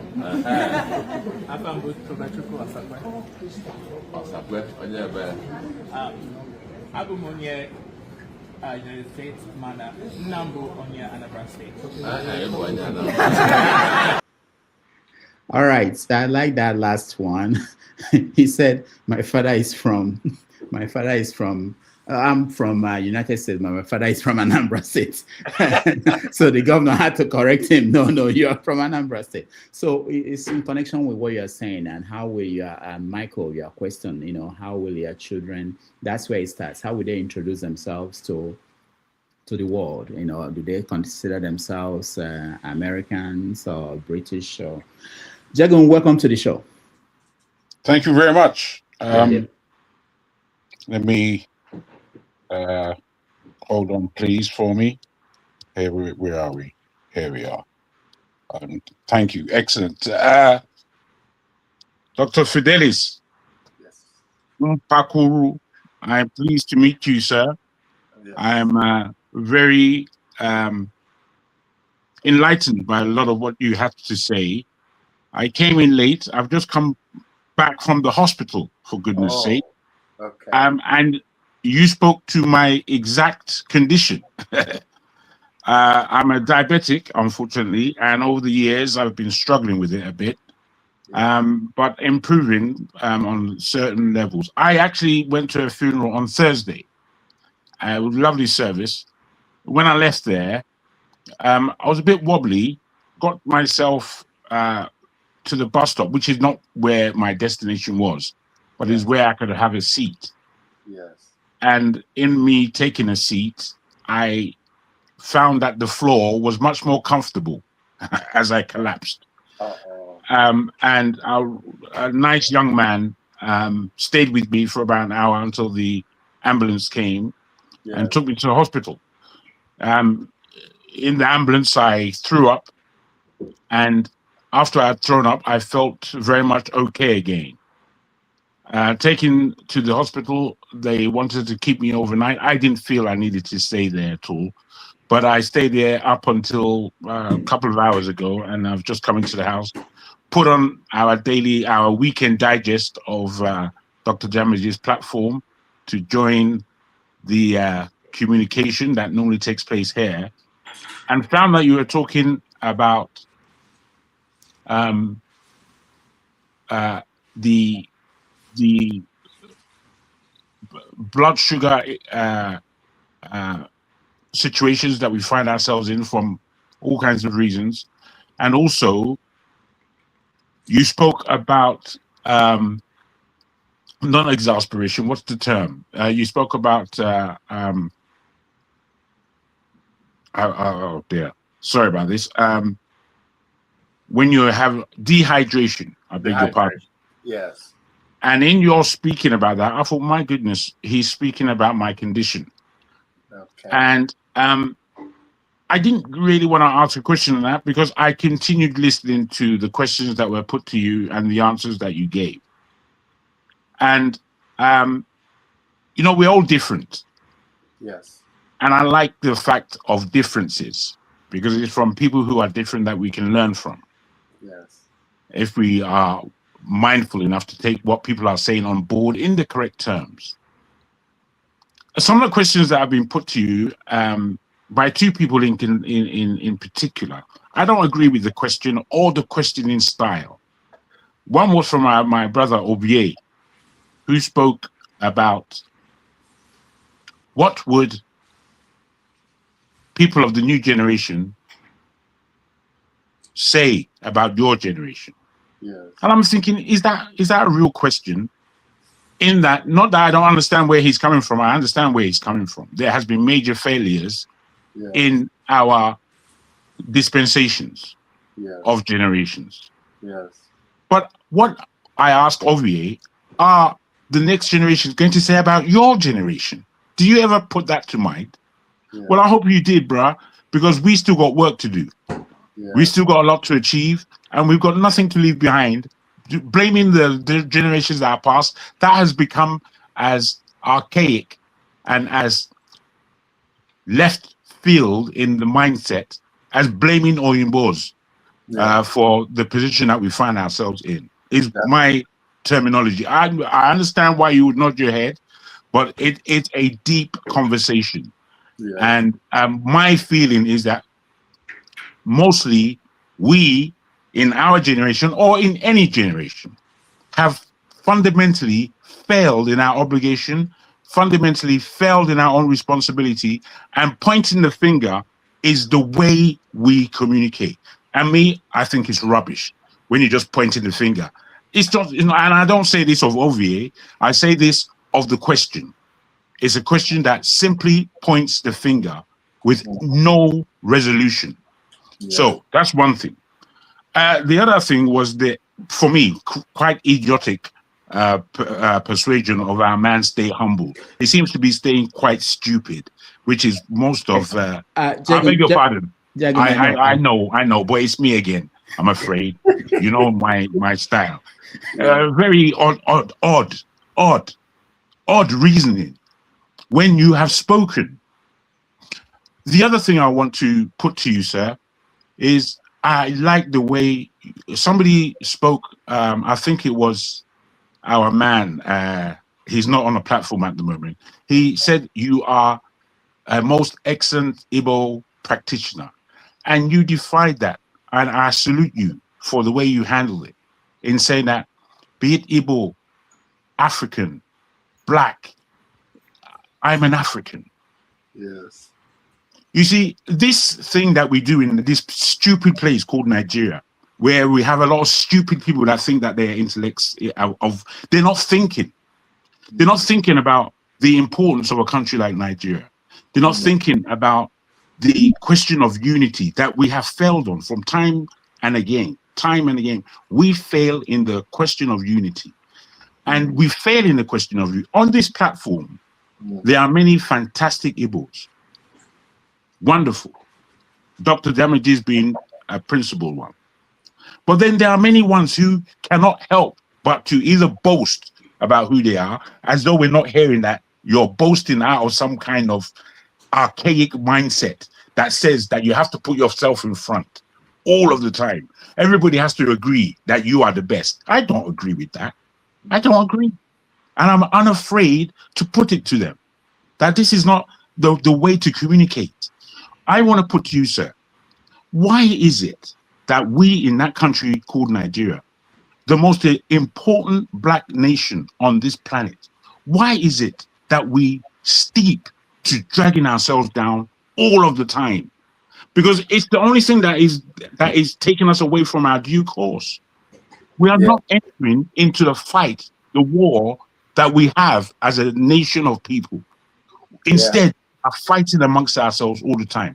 What is your feeling about why we do it, and how do we relieve ourselves of this heavy stupefaction that we carry with us all the way along? We are not able to make sense of simple things, let alone the complications that we have before us, is what I put to you, sir. Okay. I will tell you something. If you go back and look at before independence, how people fought for Nigerian independence. If you look at the unity, if you look at political posts, if you go to Enugu, people that were in charge of Enugu were non-Igbos. If you look at some of the posts, go to University of Ibadan, the first indigenous vice president, who the person was an Igbo man. Yeah. Indeed. So the problem is and was that the politicians decided to go the British way, divide and conquer. They just tried to divide us, because if you come out to America, go to Britain, go to any part of the world, when somebody fails, that is a black person, they don't say an Igbo man failed, the Yoruba man failed, the Hausa man failed. They said, oh, that black person failed. I think that's one thing as a people that we fail to understand. Our success is our success. If Nigeria succeeds today, they will say Nigeria is successful. They're not going to say the Igbo people are successful. If the Igbo people are successful and Nigeria is not successful, Nigeria is not successful. So if a Yoruba person is successful and Nigeria is not successful, Nigeria is not successful. So we fail to understand that we're in this fight together. Yeah, it doesn't matter what I'm doing. I said this before, it doesn't matter what I'm doing inside my father's compound. Eventually I have to come out. It doesn't matter what you're doing in the Southeast or doing somewhere. Eventually you have to interact with each other. We have not learned how to harness all the talents we have to move forward. That's the problem. All right. Thank you, Jagun. Doc, I have to bring in one more person. He joins us from Nigeria, so we value those who are joining us from Nigeria. All the other ones are eating burger somewhere in Europe or America. So let's hear Maska. Maska, welcome to the show. Thank you so much, Mr. Rudolph. I really don't have a question. I joined because the last statement the gentleman made really gladdened my heart. So I just wanted to jump in and thank him and appreciate him so much. I've always said, the world doesn't look at us within the lenses we see ourselves. We are all seen as Black people. The earlier we understand that, the better. And thank you for just bringing that to the fore. And I really appreciate you, sir. Thank you, sir. Thank you. Thank you. All right, Dr. Mkparu, let me give you the chance to give us your final thoughts. While you are doing that, maybe you can tell us what do you think a 17-year-old Felix will tell the doctor that is facing us today? You know, what did anything change, or did you learn? What did you learn in life? You know, if someone says to you, what are the lessons you've learned in the last 49 years you were in America? Let me tell you something. The way I look at life, my life. Every day I wake up, I tell myself I want to be a better me today than I was yesterday. And when tomorrow comes, I tell myself I want to be a better me. Nobody's perfect, and you never. Only God is perfect. We work to try to reach that perfection. We'll never reach it, and sometimes we have doubts about our capabilities, but we never give up. I always tell somebody, even Jesus Christ himself, for Christians, even Jesus Christ himself, the night he was killed, he wasn't so sure. He asked God, if it's possible, let this pass. He was very unsure of himself at that time. Then he collected himself and said, thy will be done. So you always have to look at yourself as a work in progress. If I go back and look at the time I was 17 years old till now, I wouldn't change anything, because I opened myself to learn, and I still open myself to learning. I have not, even though my tank may be half full, but there's still enough for me to keep on learning from. I learn from my mistakes. What I try to tell myself is not to make the same mistake. And I try not to judge people by what they believe in, because they have a reason. I try to explain to them my own belief, why I believe in what I believe in. I try not to judge them. And I'll ask them questions about, why do you believe in so and so? If you're telling me that the sky is green when I saw that the sky is blue, I'd like for you to explain it to me so I can understand how you arrive at that particular conclusion. And try not to judge anybody, because we're not perfect. And also, because age doesn't really matter in a sense. My mom used to tell me, and this is for stay humble. My mom used to tell me that at her age, what she's lying down and sees out there, and even if I'm standing, I won't be able to see it, because from experience, she's seen more than I'm seeing standing. I learned from that, because experience matters. That's why older physicians teach younger physicians to acquire the skills that the younger physicians don't have. And that's why I decided I want to be a professor, a medicine professor, because people taught me. I didn't tell them that I'm better than them because of my age. They have better knowledge and skills. I humbled myself enough to learn those skills. And over the years, I accumulated my own wealth of knowledge, which I'm passing down to the next generation. If you get into medical school and you think you know better than your professor, that's the beginning of your failure. I rest my case. Thank you so much, Dr. Fidelis Mkparu. Hopefully, next time we call you, join us, and that time we're going to get pictures and videos of your son dancing. I didn't know this. I would have. No, anyway, next time we are going to. My son is the Ojoro traditional dance. Yeah, he does that very well. Okay. And he has performed in events. All right. Very good. Very good. We are going to talk to you again next time.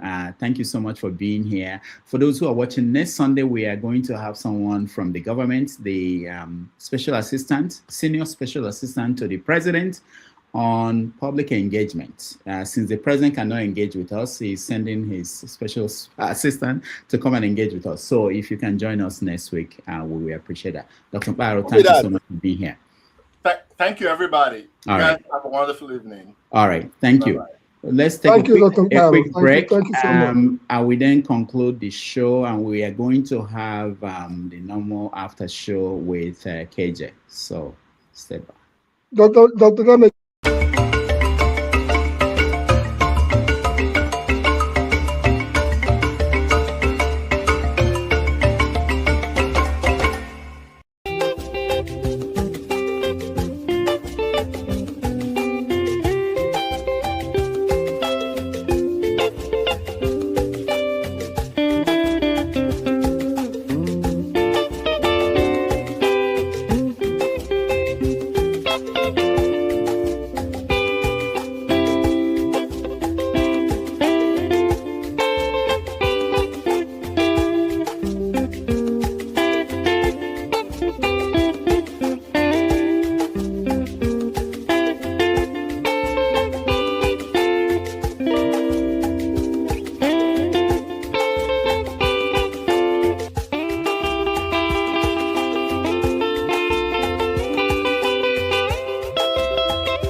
Welcome back, everybody. Thank you so much for being part of the show today. I hope it was worth your time. I thank you for being here. Let me thank those that supported us, and we are going to have an after show, which is where we are going to discuss what happened here today.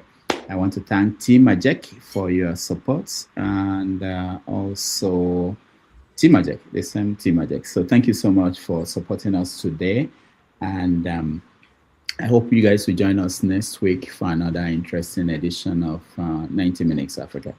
Ovie, thank you so much for being here. You is welcome. Yeah, Chris, thank you so much for being here. You made my day. Jagun, thank you so much for being here. And Maska, thank you so much for coming. Let me thank excellent as usual, Dr. Davide. Yeah, those that helped me behind the scene. Igbo Basics, thank you so much for being here. Ernest, thank you, KJ, and all the people that showed up. Those that helped behind the scene, Ngozika, who is one of our producers, Ola, who is a digital graphic designer, Ebike, who is one of the producers, and of course the executive producer, who is Sho. I thank you all and all the people behind the scene helping out. We see you on Saturday for another edition of Have Your Sorry, Say. Dr. Damenji, the name of the guest for the government, what will be the person name? Frederick Nwabufo. He is Frederick Nwabufo, Special Assistant to the President on Public Engagement. He's going to tell us why he's running for second term and why we should vote for him. Yeah. Mr. Rudolph, when is me and Chris going to have this debate on this ethnicity? I will sponsor that section. I'm supporting that section with $2. I'm not looking for. You have forced me now. I'm looking for more opportunity. Jagu, stay out of this, okay? Stay out of this. Chris, do you want to debate? Let me share my number. Anytime, any day. Oh, it's serious. Okay. Chris, on the private chat, I'm sharing my number. I don't have your number, so you can. Chris, for agreeing to the debate, additional $2. That's $4. I support. So, Chris, you can send me a message. I will connect. I will talk to you on Master, and we agree on when to do that, what time, Friday. I'm always ready. I don't know what the discussion is about, but I'm on Master's side. This is trouble. Yeah. So that will happen as long as Chris, if you answer my call, and I will set it up. So, all right. Thank you, everybody, and we see you. I may stop by. I want to hear what you guys have to say on the other when KJ hosts the after show. Dr. Gomez, is this a continuing reel or a different? A different stream, yeah. Oh, okay, yeah. Let me share for those who do not have. Okay, let me share the link to that stream. So if you want to join, KJ should be on immediately. I think he left to get ready, but I'll share the link before I close this this stream. But again, thank you. It's not. I don't take it for granted that when we open this studio every time you guys come in and make it more interesting. I appreciate that all the time. So let me share it for those who want to. This is the link is on the comment section. You can click on that and join KJ. I will try to stop by. Though sometimes when I say that and I leave here, I go and eat and then I become sleepy. I end up not showing up, but my plan is always to show up and listen to what you have to say.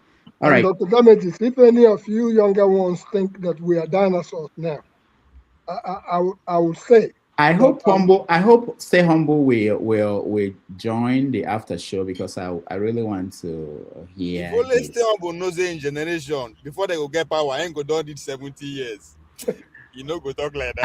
I want him to come and explain more. Maybe there's something that he wanted to get to that we didn't get, or that the structure because of time constraint he couldn't get to that. But we want to hear from him. Anyway, thank you everybody. I will see you guys later.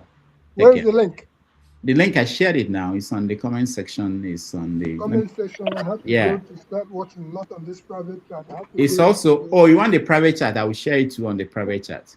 KJ has gone to spray perfume before he appear on no, KJ has gone to put on his three-piece suit. All right, thank you, everybody. I will see you guys.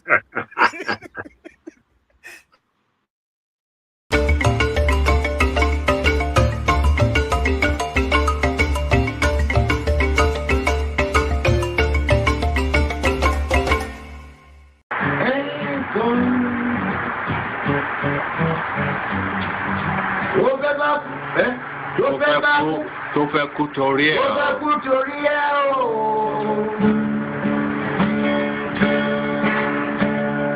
Ọwọ́ ẹni ló ti ṣàánú kọ́. Ayé la bá, ayé la fi sílẹ̀ sí. Lọ́nà èyí yóò. Thank you so much for watching. Thank you. Have you subscribed? Yes, you. Have you subscribed? You. Yeah, before you go, click. It's free. Click. Just that's it. Have you subscribed? You're laughing. Have you subscribed? Have you subscribed? Thank you. Thank you. Thank you. Hey, madam. Thank you so much. I can see you. We have to get to 100,000 subscribers. By the end of the year. How are we going to do that if you don't subscribe? Yes, you. Yes, you're about to click off. Why? Have you subscribed? It's free. If you don't, ask your son, ask your daughter how to. Just one click. Thank you. I see you. Aha. Thank you very much. I'll see you tomorrow.